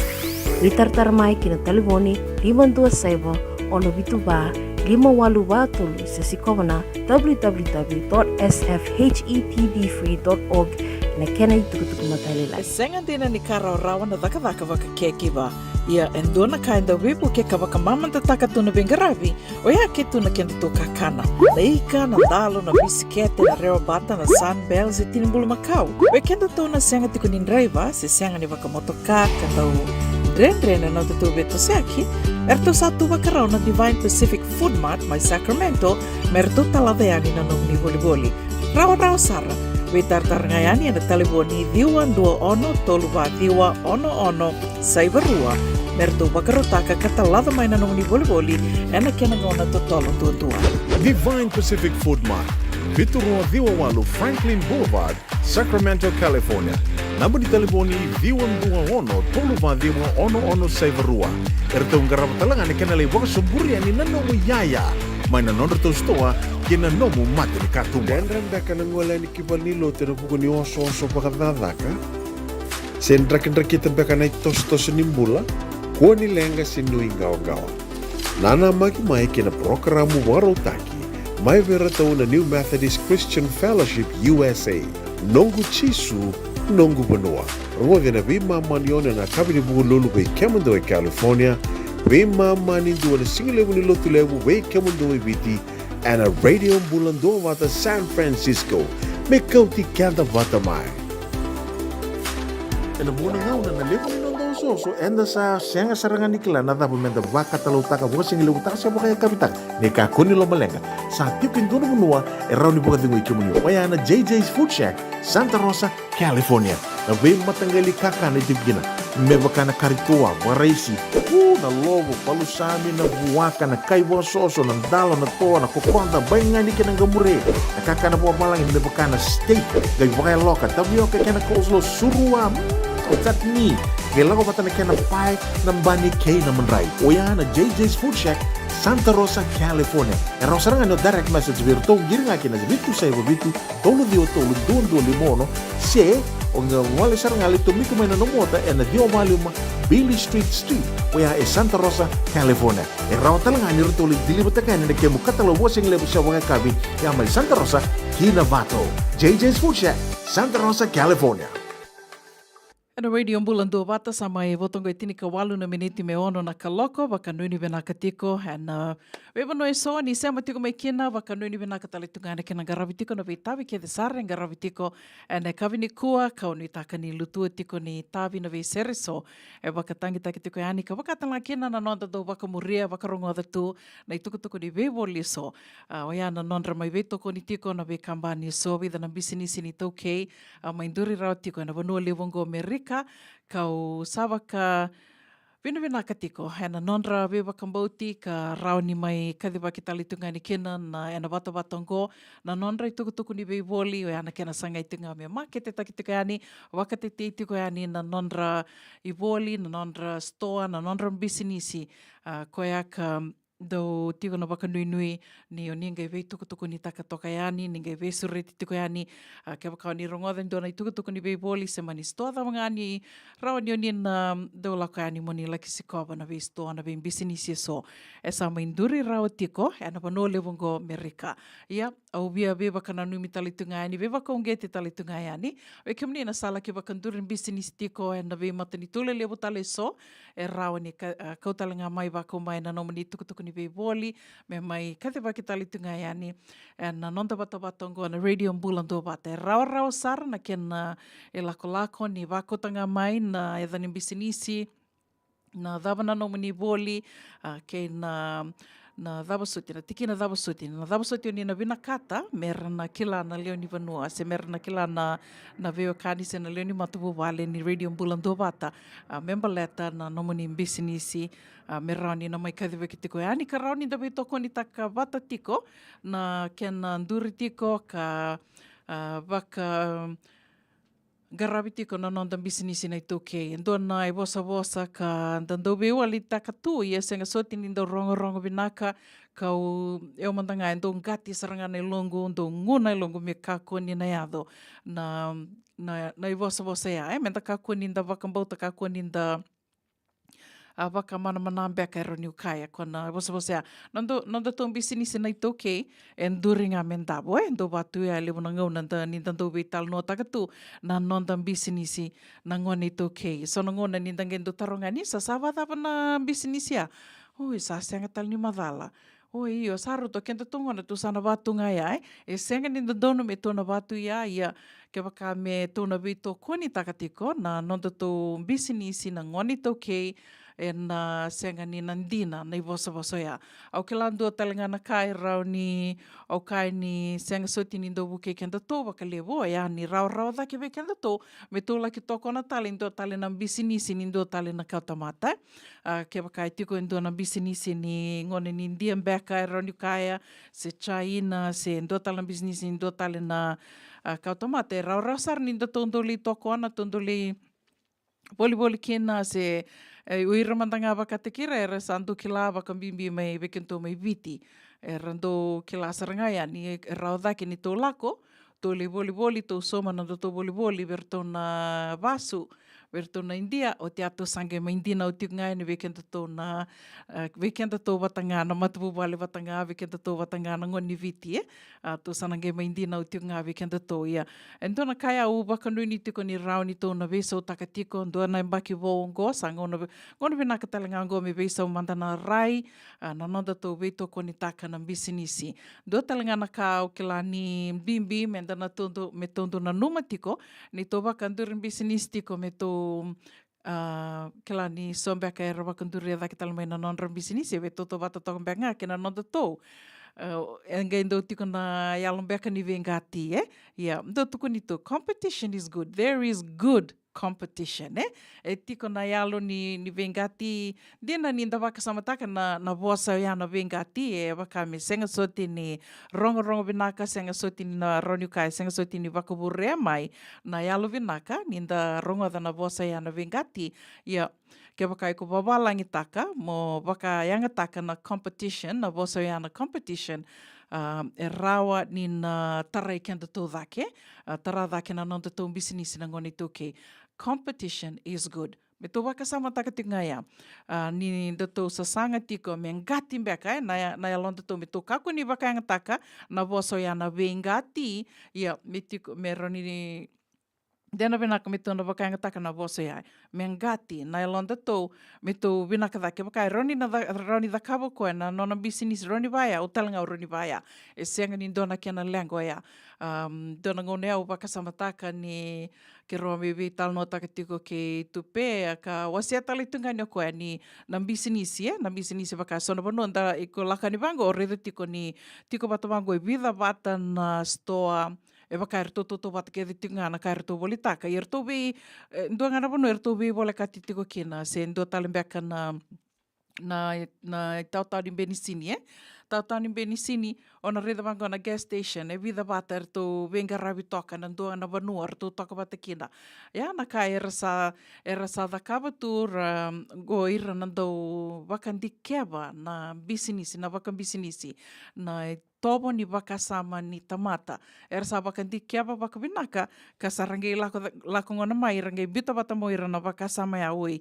E ka vinaka ni mbiu wata vango, wakamindoni kumukumu ni bisinisi, rambiu wata vango, e vewu ke vekenda na ndau boli, se vekenda na consumers, e vewu ke vekenda rawa vekenda, e vewu ke talanga vira na bisinisi, karama indambe toka ya nandona vanua, se ndona kumukumu mbeka na store, se na so na vanua darida kena na burger, na burger places and take away na bimbisini se vau ia. So na vanua na store sarangai ratiko ndona kena wakarita ki lewo na mall, ni tiko na mall.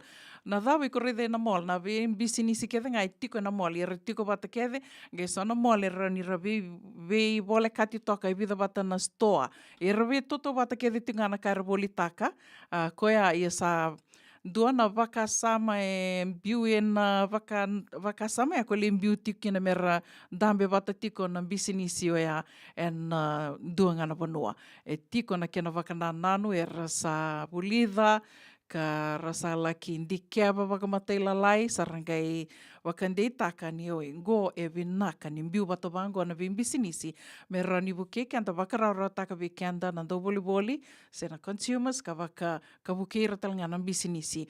Koia au via kaikina ni vinaka na nonda to mai vakanduran bisinisi na ngoni to kei, dina ni saran to kani oi kaya sa vakanduran bisinisi andur na sto, katalanga sa andur talanga na sto. So what?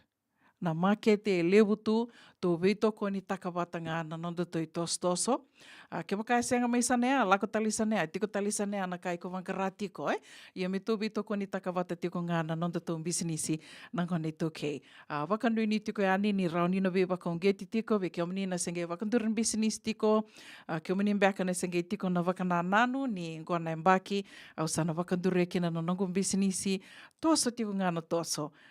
Koea, ono via wakana nui me tali tuka ni kina indua nei vosa ndo tuko na Sylvester Stallone. Senga ni ndo i ali rawi au, ngo talinga indua na malani vosa, ndo waka me ndo ngati tukina nai longo se me waka me waka ungeti tukina nai longo e na nongo do sasanga oia, ndo tuko no koea, as long as you're still breathing, your story isn't over. As long as you're still breathing. And se vengu tiko, toso te ngāni toso, senga ni ka me sa koe saratonga sa me dhawa toka kia na nonda toi toso. Wakanui ni venaka tika ani se venga na vanua ni se ama tiko me kina, and kawe venaka ni lotu le wende ndai ne katini kanduni singa ni vula January, le taka ni rongo venaka tika ani na bioliva ni Radio Bula Duavata, San Francisco. Au via wakambula tika ani ve Michael Luiviti, mbula venaka, wakatalanga kina ve nau pasipa ne levu.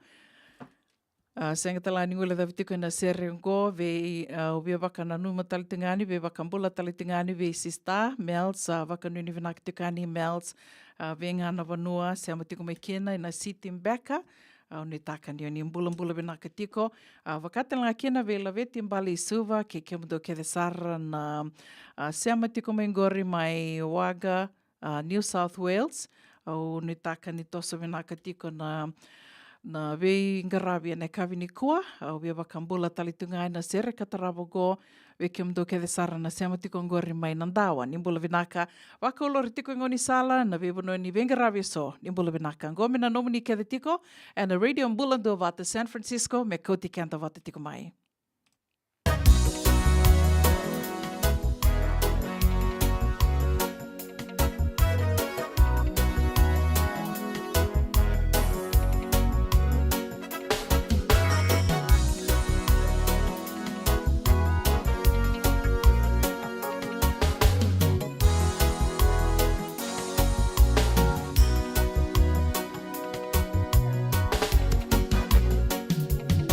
Indokuneda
Ongo na Radio Bula Duavata San Francisco. May Kauti, Keda, Vata.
Ena radio Bula Duavata, San Francisco, na itavi se roiasa mai sivita kinangona ono e na 5 na miniti.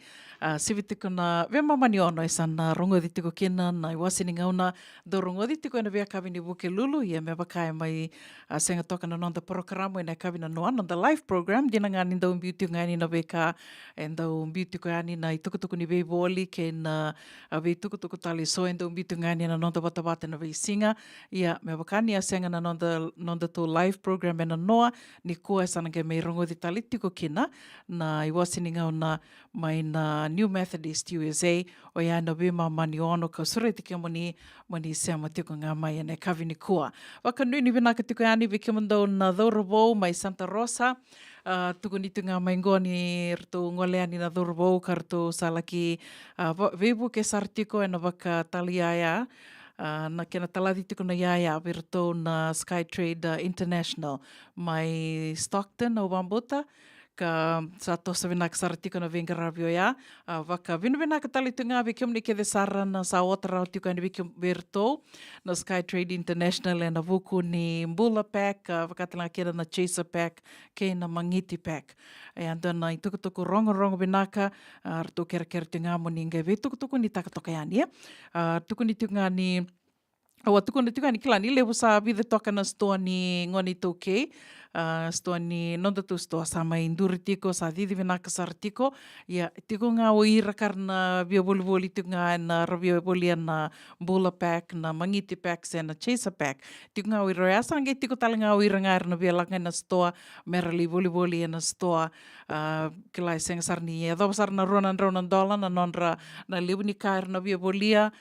Vida ngā ni aia na via volia na ia lalai soa ani kakana se na idoni ti se na vi kawao ia rto tiko na vi stoa lalai tali so me wakana Divine Fijian and Pacific Food Mart mai Sacramento tiko talinga na Kandavu stoa tiko talinga na Maoli Mart mai Santa Rosa koia na kai tali kinango e sa lewu kenta to sa lewu ndina saranga na sa moi wakai tiko e na vanua lewango Amerika wakambimbi tiko i California ka sanduan na kawinaka ni sama induri tiko na bisinisi so bisinisi entang andreva wakalewu na volleyball na kenda to kakana e waka se avu takatu yani na waka nananu waka mamanda takatu na idola se na kena garavitu na itavi so e na veisinga koia au na senga ni oda na waka vinaka tiko yani e na vuku ni kena sama induri na vei bisinisi ni tauke so senga talanga ni oda na waka vinaka tiko yani vikimani nando we toko ni tiko mai kena nonda Vata na radio Bula Duavata, San Francisco, me Kauti Keda Vata tiko mai. And nonda do me vei se mati tiko na vei singa. Moni te kena wakarambuka mai na tolu kena vitu na kaloko. Ke wakai tu eso ni talanoa mai a Sanangori, se venga na vanua ni sema tiko me kina. Ni via mai o se atuna no moni talanoa ka maro take sa tu wakarau na radio Bula Duavata me da tona me vei talanoa, to me vei o se takatuna no moni talanoa. Se sombeka na kao ni lako the room o ni na numa ni tu rau ni mai vei o se takatu me to vendrendre waki tu kina, e na vei singa, ninge vei tartar mai senga sarangana kena lenga. Ngona nonda to Vata nonda tō matapu wale waka vinaka tiko ani kena vitu sangavulu waka dada no ndolu na leo ni matapu wale na radio Bula Duavata mai na vese vura keda sara ka rando sema tiko mai rando wa se tiko ani na nonda tō Vata na San Francisco na radio Bula Duavata San Francisco me Kauti Keda Vata tiko mai na kawini lotu lewan dendai sa sivitangona ono e na diwa na miniti na sera ka tarawangona ve wakambula tiko kina ve kimdo na sema tiko mai na city level San Francisco bula vinaka ve kimdo na marama di lady di vinaka wakalewa na dau sema tiko mai na ve singa wakatalanga kina ve Melts na Novo bula vinaka sista bula vinaka nela chiletan do veta lewa wakanuni vinaka talitunga yani senga talanga ni ando ngule da tiko kina na marama na ita na marama tau do venga ravi boli na vevano ni venga ravi so ver na Tambangase i Sacramento, Santa Rosa, Petaluma, San Rafael, Nimbula vinaka au ni taka ni tosa vinaka tiko na venga ravi e na kawini kua me na nomoni keve tiko Radio Bula Duavata San Francisco me Kauti Keda Vata tiko mai.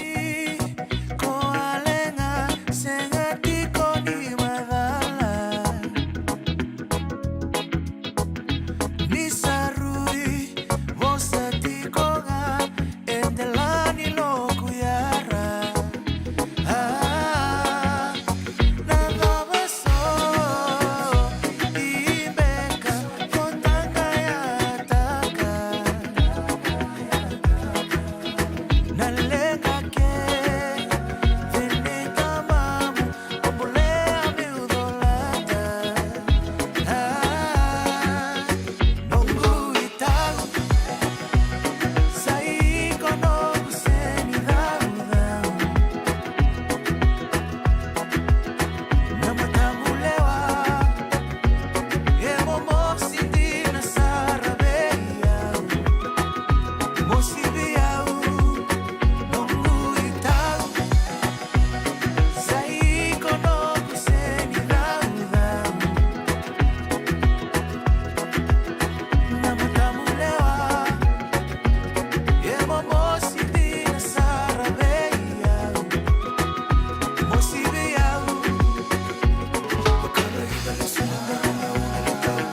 Mrs. Titilia Naitini. Daurungo di kinanabi ulu tanga bimbi. Kan daun rendre ne kanabi talonota ki se wasei ena matanale. Ki Mrs. Titilia Naitini. Daurungo di kinanabi ulu tanga bimbi. Kan daun rendre ne kanabi talonota ki se wasei ena matanale. Ulu tanga di toso ki liu. Wei boong gete ka dau vele beti. Rongoda ni siminandu ala tinabini tebiti na besi. Singamoniti emerge.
Ana radio Bula Duavata na itavi seroia mai ve keti mbale na rangi sa mai sivito kina gona ono ena rusanga pulu kandua na miniti.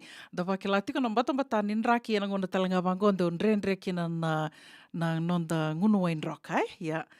Koea via wakana numitunga yani menda ngunu wain roka wakalevu se ngunu wai wakalevu ra tukuna tikuna kena ndau ira na vuni wai o ira na venga rabitiko ena tambar nimbula na nasi dona kaya e wakandina takitiko ni ngona raki mbata e samba undo rendre saranga na ngunu wai ka rani wakavu mbada levu sara era tu matitiko e na vuku ngona ni senga ni ngunu wai tiko wakalevu yo tiunga na ngunu wai do talanga na ka o do via wakana numi talitunga ni kina ni dina ni ratukuna tiko menda ngunu wai se me walu na mbilo wai mo ngunu wai na visinga e senga ni kene mbalea ni wain roka nga me wain roka nga e wili talanga kina na ti na sombeka na wini moli and the ngunu wai ara wili kede tiko kina ia wakadhava manda na caffeine na caffeine go katiko e na coffee na kena waini beba mateni take so wakatalanga kina e sona kai tiko kina na caffeine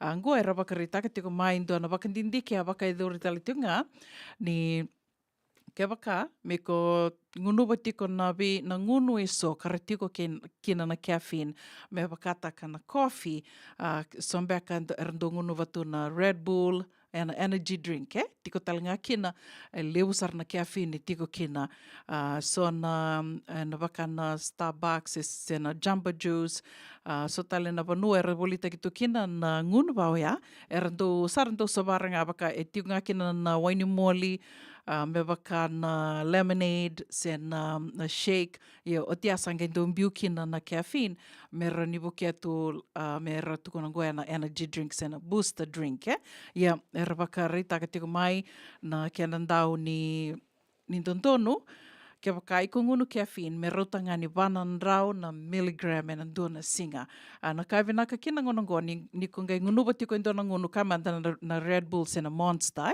o ira na energy drink wao ya sando bolai sartonga kina na levu ni caffeine e tiko e na ngunu ya wakatalanga kina na Mountain Dew e ondo nongu malumalumu na Mountain Dew ia sa usasanga tiko me wakabinaka teki au me kakusati na ngunu Mountain Dew na Mountain Dew e senga walinga ni tiko kina na caffeine e tiko talamanda kina na suka levu saranga na suka e tiko kina ka wakatalanga na Coca-Cola e atalanga na ngunu e tiko kina na caffeine ka nakabina kino ya niko ngunu batiko e se obulia na ngunu sana reida sando bolai tu kina wakala en tondonu merna volatiko tambaki tiko e na tavaya se na can iko na volia e tambaki tiko kina na levu ni caffeine e tiko e na ngunu ya era wakarita ka tiko mai na tambana mai na FDA ko na tambana kandau reida na kakana se na oini mate Amerika ya na FDA Food and Drug Administration ni tondonu na yale alanga ni caffeine e vinaka ke waka sibia na 100 na milligram na dona singa sa rau ni totolo saranga na nomu na kena wakavu lenga tali kena ngonda ke waka senga rani na wakavu na saranga na mate anything beyond say above 400 milligrams na caffeine e wakavu na tali na nonda lenga se na nonda mate rani wakavu na saranga na mate ia sona kai tiko kina na caffeine senga soti nindando waka samataka se mendando Tora wakambimbi o yana chocolate. Wakatana kina chocolate cereal. Na cereal so na Cocoa Puffs na kawai na cereal. And e tiko talanga kina na caffeine ke wakanda senga ni na reida na garo na lewu ni kanda kani tiko na beisinga se soli tiko ver na ngone ni tiko kina na caffeine e na rani na wakavu lenga maybe not right away na rani na oti toka vida na mbaki ke wakanda sangunu tiko na beisinga se na kani tiko e na beisinga e rau talanga ni na wakavu lenga koia au via wakana numitunga ni kina e na kavini maximum caffeine me torendua e na visinga se na dona singa me vanganan rau na milligrams ya na kairtu sa wakaritaka mai na tambana ni kakana ke na ngunu se na Food and Drug Administration FDA o ka kina na chocolate cereal kei na wakatanga kina na coffee, kei na ngunu e soka tiko kina na caffeine. Uni takani rau ninda na be wakana numitunga ai na sona kala laivau ya karoni na wakawulanga tiko, ke wakai senga ninda e andren ravi tiko kina ai. Wakambula tiko ani wiki mdo kede sara na marama na turanga tauwu, vengana vano ni sema tiko mekina ene kavini kua, ndua talemando non de tavisere, ni berra ni tagerongo de ani na non de wasining ona, karto wakarotaka ka venga ravi talitunga kina na New Methodist USA. Mai bertona ndea wala kei na sau, ona via wakambula tika ni kina ve kiamdo kede na turanga, na marama tauwu, wakatalinga kina ve kiamdo kede na leo ni Bula Bay Volleyball Club, mai Haywood, kiamdo kede na kena liu na wakalesi-lesi, senga talani ngole dawi tika na serengo nana, Bula Vinaka a kisi Rambuli Masei, ne taka ni on Bula Vinaka tiko ke Safaya, Rambula.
So you think you know Wix, but do you really?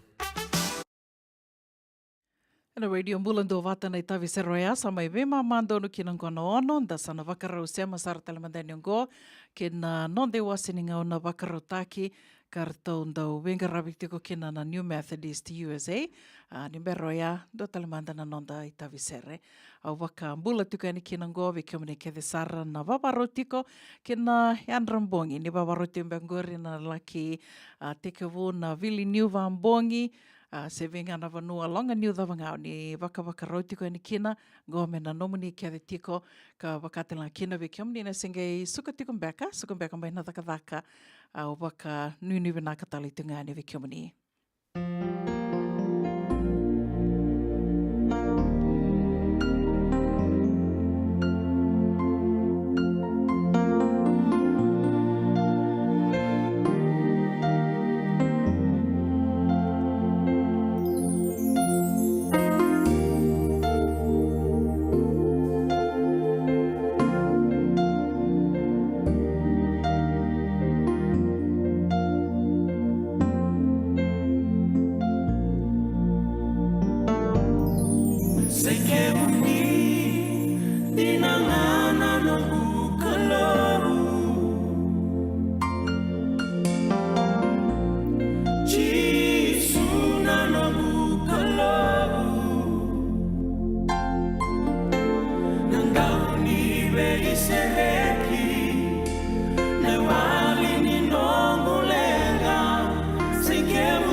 Nongu Chisu Nongu Vanua. Warotaka na New Methodist Christian Fellowship USA and a Radio Bula Duavata San Francisco me Kauti Keda Vatamai.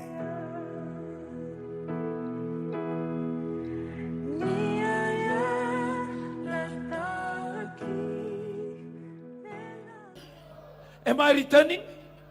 Am I returning? When you give your tithe, not only you face the right direction, you are also coming closer and closer and closer and closer and closer. Praise the Lord. Nobody is perfect, including us. But when you give your tithe, at least you are in the right direction. You know what is coming, and you are getting closer and closer and closer and closer. Number three. Let's continue. I'm sharing something what the Bible says. Verse 8. Will you come by verse 8? Ruatolu. Will a mere mortal rob God? Is a man can rob God? Yet you rob me. Who said that you rob me? God is speaking to Malachi.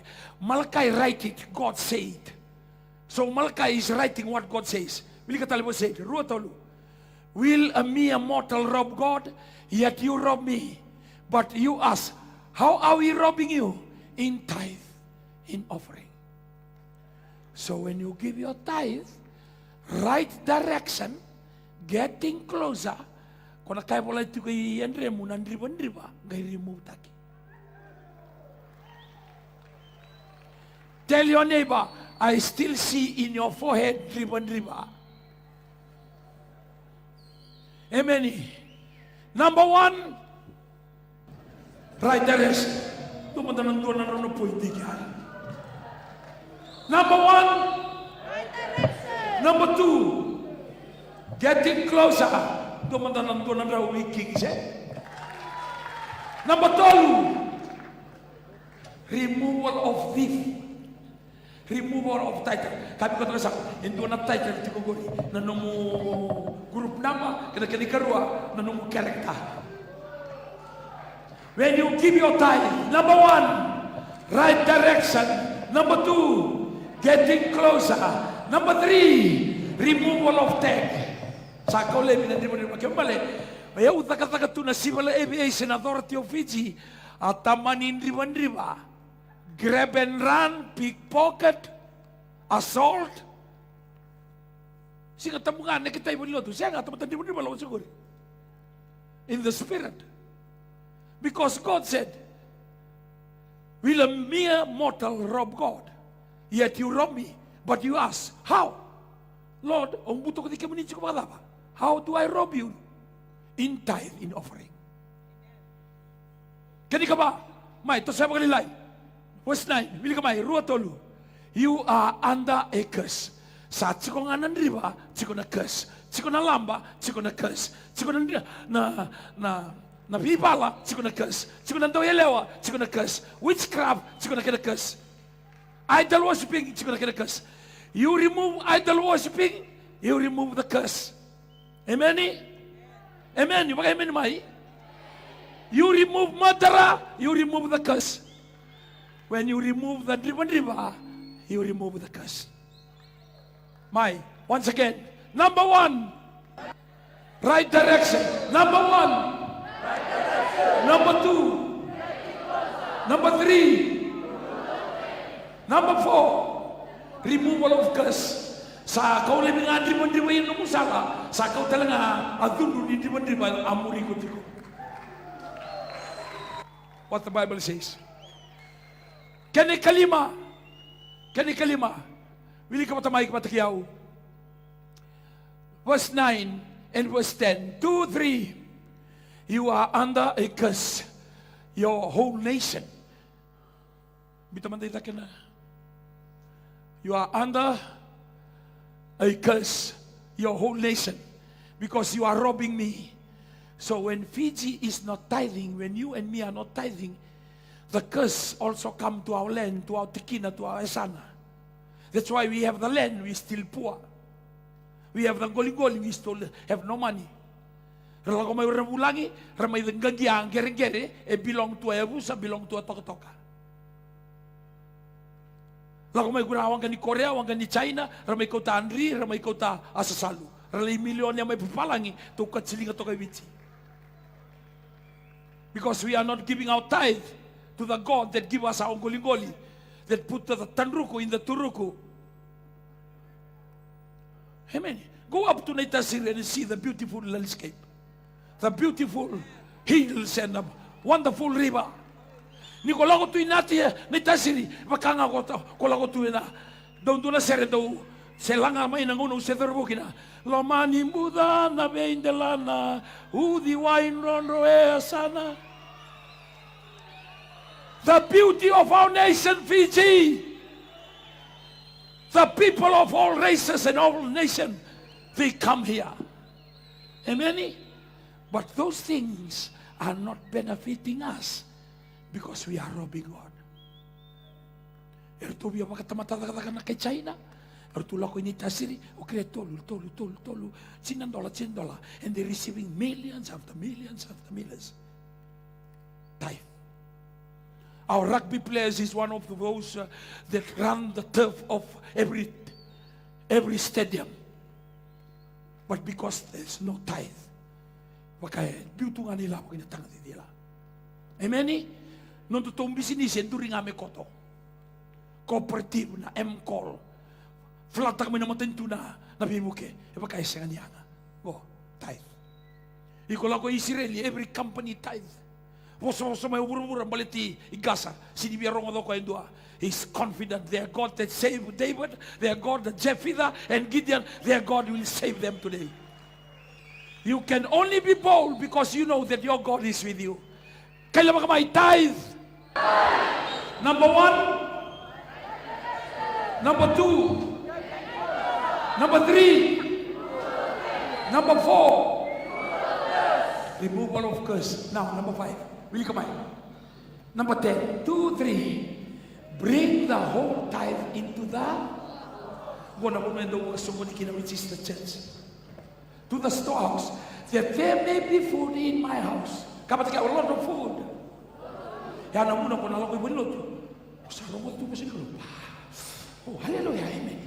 Kaya kayo siya, umodesan mo. Sasukalot. You bring your tithe to the storehouse. Every singing, every testimonies, every preaching, iko sa fully loaded sa ramo. Guys, suka mo na loto. May pagkasikalaw. Santo matalang biloti. Sinay sa rito nga. Sino may? Ibalik loto. Food in the house.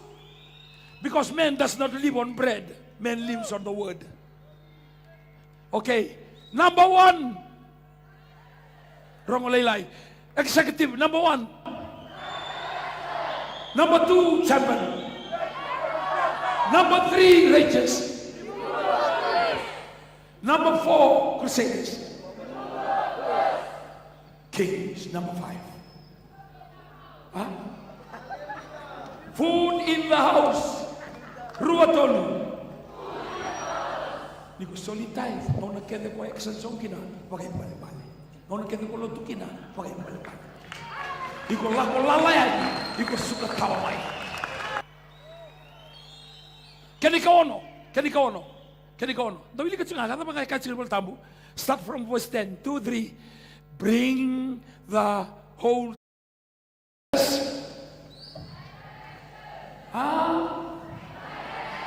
2, 3, number 1. Special forces. We are. Knights. Warriors. Number 4. Okay. Number 5.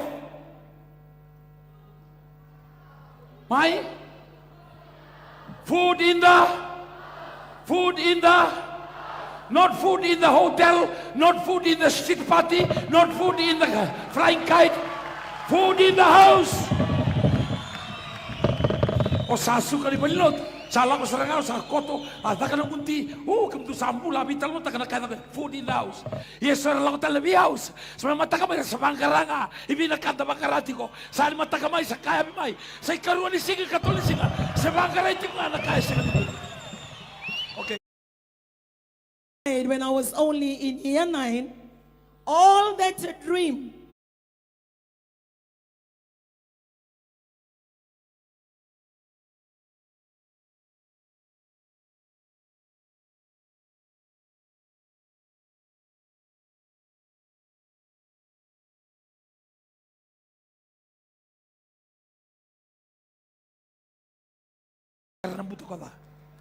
Praise the Lord. Gay kali mo tayo na taro mo nang daw makadada na yaloway. I want to share with the elders of the church or the grown up. O bisa umisar tunga o tara sar tunga 25 undolo. Gay do mate do asong lako to ko kina. Na 5 undolo mundo ay nga bikim do. Gay takos mo to do ambada, takos mo to do amate, may pakanga tagituika do may katsilinga to. Kailan ba kamay? Number 1. Number 2. Number 3, this side. Number 4, this side. Number 5, this side. Number 6, this side. Number 7, this side. Number 8, I'm stopping the devourer. Amen. Dapat tali sabo. Tuno ko ya, au na taro ba? Napakadada, siyang wala nga ya, may kakuni. Iko sambo kanyan doon na mango, samber ni matua sa Andreu. Eda na to na matewo. Kanala eh. Oui.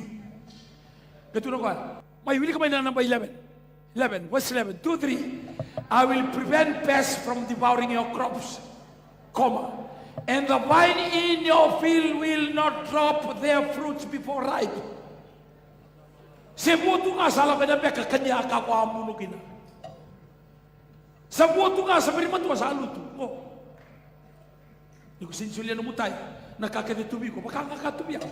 Baka pinakatu. Lako chiko nang bagay mo tunga kina chini ka pando. Until I give my tithe and I see that this lesson is real. Waka susuman da wana kalo.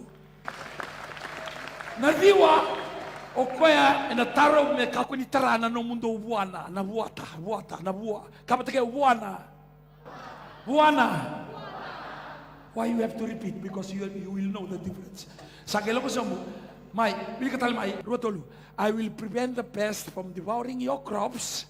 Dua, and the vines in their field will not drop their fruits before it's ripe, says the Lord of hosts. Then all nations will call you that you are blessed, for yours will be delightful in the land. Kaya malakakete kong buno kina, kung nakauta may lebo, tol sa ngabulu, ono sa ngabulu, doon na raw. People will see that you flourish. Kaya mundo, nakatubo ka na ba? Tithe. Lebo kaya mami tamba patamay, kaya mami alak patay huli, kaya mami ambak batay na University of the South Pacific, orang do bataro nga. Kasi lebo, how do you? I don't know. But one thing I know, I start to give my tithe. When I was still in the Methodist Church in 1996, 97, 98. I was sinigay my tithe nga na New Methodist. This lesson is not for the Pentecostal. This lesson is not only for New Methodist. This lesson is those that come from the Lord. Yeah, it's for all believers. All believers. All who believe in the Lord. All believers. Kaya bali ni ko kaya ko mga buto na kalo. So weekend, sa kasaran ni Tagadak. Iyo? Para manungaw na, rin tayo manungaw na. 24 hours divided by 10 comes to 2.4. The 0.4 divided by 60 comes to 20 minutes. So your tithe of 24 is 2 hours and 20 minutes in a day. Put it for the Lord. Yan mo tithe. Amen. Ni ko saan dinatangan mo tithe. Right direction, getting closer. Amen. Removal of your tag, removal of the curse. Food in the house. Dapat open heaven. Dapat flooding blessing. Dapat ngayon ko tuman na dibaura uran daw bibo kamatay. Lago tu mai divora. Wabo ki tu mai. No mundo umeda na teboro sa wabo ki me bakana leone satangi. Sa pakasagara so mitiloma. Gai wabo ki mai na leone, wakarai ko mai. Me fix aqui quando ando na cantabaco, fix aqui quando ando na umbru, fix aqui quando ando na butaco, fix aqui quando ando na manelewa, fix aqui quando ando na dorbo. Pato mai ganando ele assim. That's not for fear and shame. Look down on the owner's name. You are protected. Every direction that you go, you are protected. Kiko sembari ni tithe, thorbo ngonelewa, tithe. Amen. If you want, I can go to the white tithe. Okay, we can jump to white tithe. This is some of the questions a lot of people they ask. Maybe because they're still students, they will not be asking those questions. No, there's a student. I'm a student. Why should I tithe? Okay, white tithe. Will you go my ruatolu? White tithe. Yeah. Okay. Randurunga, ang nabi nakatame totol to walilay. White tithe. Toso.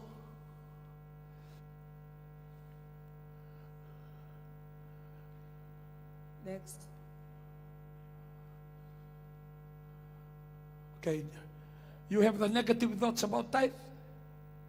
Kaya ako minta ka. Negative thoughts, eh? Because these are some of the things, some of you already here. Why tithe? Na tithing ko rin no tungang kasilevo. Tithing ko rin no tungang isukuluto. Na tithing ko rin, okay mo naman na sinikana to ibale. Go na negative thoughts ko sa dawiri to ibura-bura. Na lesson ko sa daka na 2012. This lesson was put into New Methodist leadership back in 2012. Amen. No nambita may naturanga. Baka muli na isukuluto. Nyo bura-bura na bipakatalay. Asa ba kimo tulay loto kina? Tu sa tok ngay bale. Hey, tu chiko ibale, tu tayo na chiko, tu uliang ka chiko. Praise the Lord. Praise the Lord. Sarili na ka nakalo. Si bebe. Amen. Okay, while they are still trying to get the notes, to those of you that are sitting here, lebih kim nyala kami nakoro, lebih kim ni senggerong ada bandua, lebih kim ni sember ni dakab. Tiko nonanda banana, we are always thinking, tithe only for the people who work, or for the people who receive things. Even if you have not or do not receive anything, find a way to tithe. You must tithe. Because tithe, not only it gives you wisdom, apart from everything else that you people have said out today, from number 1 to number 8 or number 9, all those automatically comes to you when you tithe. It applies to the very youngest, to the very oldest, like us. Tithe applied to any believer or whichever church you go to. When I started tithe, I was in the Methodist church. Not taught.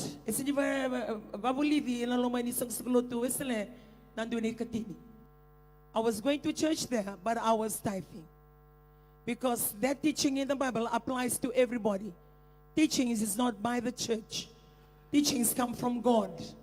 And the teaching in the Word of God that we studied yesterday on the Bible is a living Word of God that applies to every believer. Not according to the church you go to, but every believer. And if it says in the Bible that we must tithe, then it applies to all believers. Whether you're in the Pentecostal church or mainline church or whichever church, it doesn't really matter. As long as you're a believer and you are guided by the Word of God and the same Bible that all believers use, then all of us are covered by this teaching. And not only that, tithe is given only to the members, to everybody. That's why we are sharing what we are sharing. Even though we lead or we had this ministry, we still have to tithe. We tithe so we can meet what God wants us to do, so we can create that condition for God to do what only He can do. If we don't tithe, then it doesn't happen to us. Our family are open to the devourer. The ministry is open to the devourer. There's no protection. So regardless the condemnation and what the world says, that's why I'm always emphasizing, don't worry about what the world says. The world will say what they want to say. You just do what you do best. Love your God, live within the condition of God, and live within the discipline of being a believer. And that's what we believe in for New Methodist. And you are very blessed because you're still at your age and you're hearing this teaching. Most of us, some of the senior pastors sitting here with us, some of your parents, they came to know about this tithe and the revelation of what they can do in very later years of their life. But you are still young. So you have a better chance of receiving and enjoying the blessings of God as you grow up compared to us or to some of us. So you are really blessed. Turn to the person next to you and tell the person, we are blessed. You are really blessed because you can stand right here. If I have to give this microphone, starting from their team, to go around, everybody can share with us today the writing of their list, the answers of their prayers. Why? A brunt of that or a bit of that comes from giving their tithe and activators. It says in that Bible verse in Malachi 3:10, not only in tithes. The question said, you are robbing me. Robbing me of what? God was telling us. Not only tithe, in tithes and offerings. Tithes and offering. Tithe and offering are totally two different things. Tithe is a tenth of things that you give to God.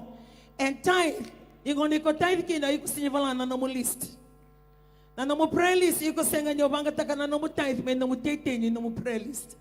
Tithe is automatically towards God and belongs to God. Your offering is what covers your prayer list. Now, no more offering comes with a lot of things: seeding, activators, alms. You can live with matapubale. You can live with maramango widow, maramabanda, mananamukoro or your neighbor. You can read to matapubale gortongan. It comes in a lot of ways. Offering it comes in you coming to church, or you help the orphans, or you help the widows. Alms, ALMS, alms and offering. So in tithes and offering, sometimes we just give our tithe, we don't give our offering. But according to the Bible and according to that Bible verse, it says, you are robbing me of your tithes and offering. Tithes and offering. So sitting here today, notes, if you have your note with you or your page with you, write down, I must tithe. Write it down, I must tithe. If not, record it on your phone that you must tithe. And tithe doesn't go by the age, it goes by the believer. As long as you believe the Lord Jesus Christ, these are conditions. Just like what Gaselevu taught us this morning on the water baptism. It becomes a requirement. And all these things you are doing, you are creating a condition for God in your life. So the more you follow, the more you are guided, the more you do, the quicker you do it, the bigger the condition you're creating for God to come and intervene in your life. Not only bless you, save you, His eyes is on you, no one will ever touch you. Why? Because of that tithe. Why? Because of that offering. Offering, when you write it down, you could Lord, I want this certain percentage for my exam results. If you are in high school, Lord, I want to go to this tertiary school. I want to go to this university. Write it down. And then you tithe and you do your offering. Offering, always remember, when you give your tithe, it's totally different from your offering. Tithe belongs to God. It administers the church. And your offering is what you give, wanting or desiring or writing your list to God. So, the things that God will do in your life,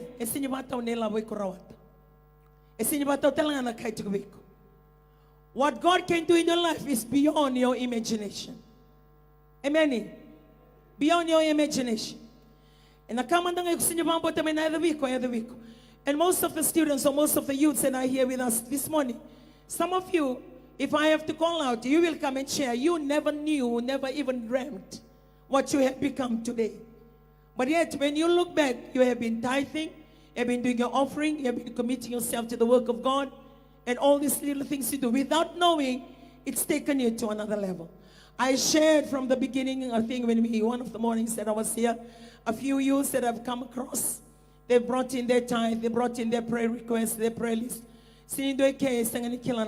All of you know your prayer list. Don't limit yourself from your prayer list. Don't say that you cannot. The impossible God brings into your life when you tithe and you do your offering. You create the condition unlimited. Unlimited. I've always shared about my life. I didn't go to any university. My dream, speaking with my dad, all our family, every time we only sit every Sunday night, we know exactly what we want to become. Because my parents will emphasize, okay, make sure you do that, make sure you do that. And I know maybe some of you do that as well. And all along, my father is always telling me, you have to be a doctor. So my mind was set up to be a doctor. And then my dad, I didn't dream like what I'm sharing with you people today. Keda second killer on the way singer ni matak. You don't know. You don't know in years to come whether your parents are going to be still together. You're not definite whether you're going to be still with your parents. You're not sure whether your dad is going to be home all the time. You will never know that, but God does. With all that plan, I never knew that 2 years later, my father will pass on, which he did. So when he died, when I was only in year 9, all that dream, all that conversation, all that desire died with my father. So from there it becomes survival. We had a shop, we had a piece of land, we had farms. So it becomes a survival mode. We need to survive, we need to live with what we have because my father was a sole breadwinner. I had a brother and I had a sister, they were both working for the bank, but they had their own lives. So growing up with that, and I thank God that he led me to this Assemblies of God church that is closer to where we stay. We were renting in the Moli village in Lotoka, right in the city. And I walked into this church on that particular Sunday morning, and they were teaching tithe just like what Gasele was doing with us today. I learned,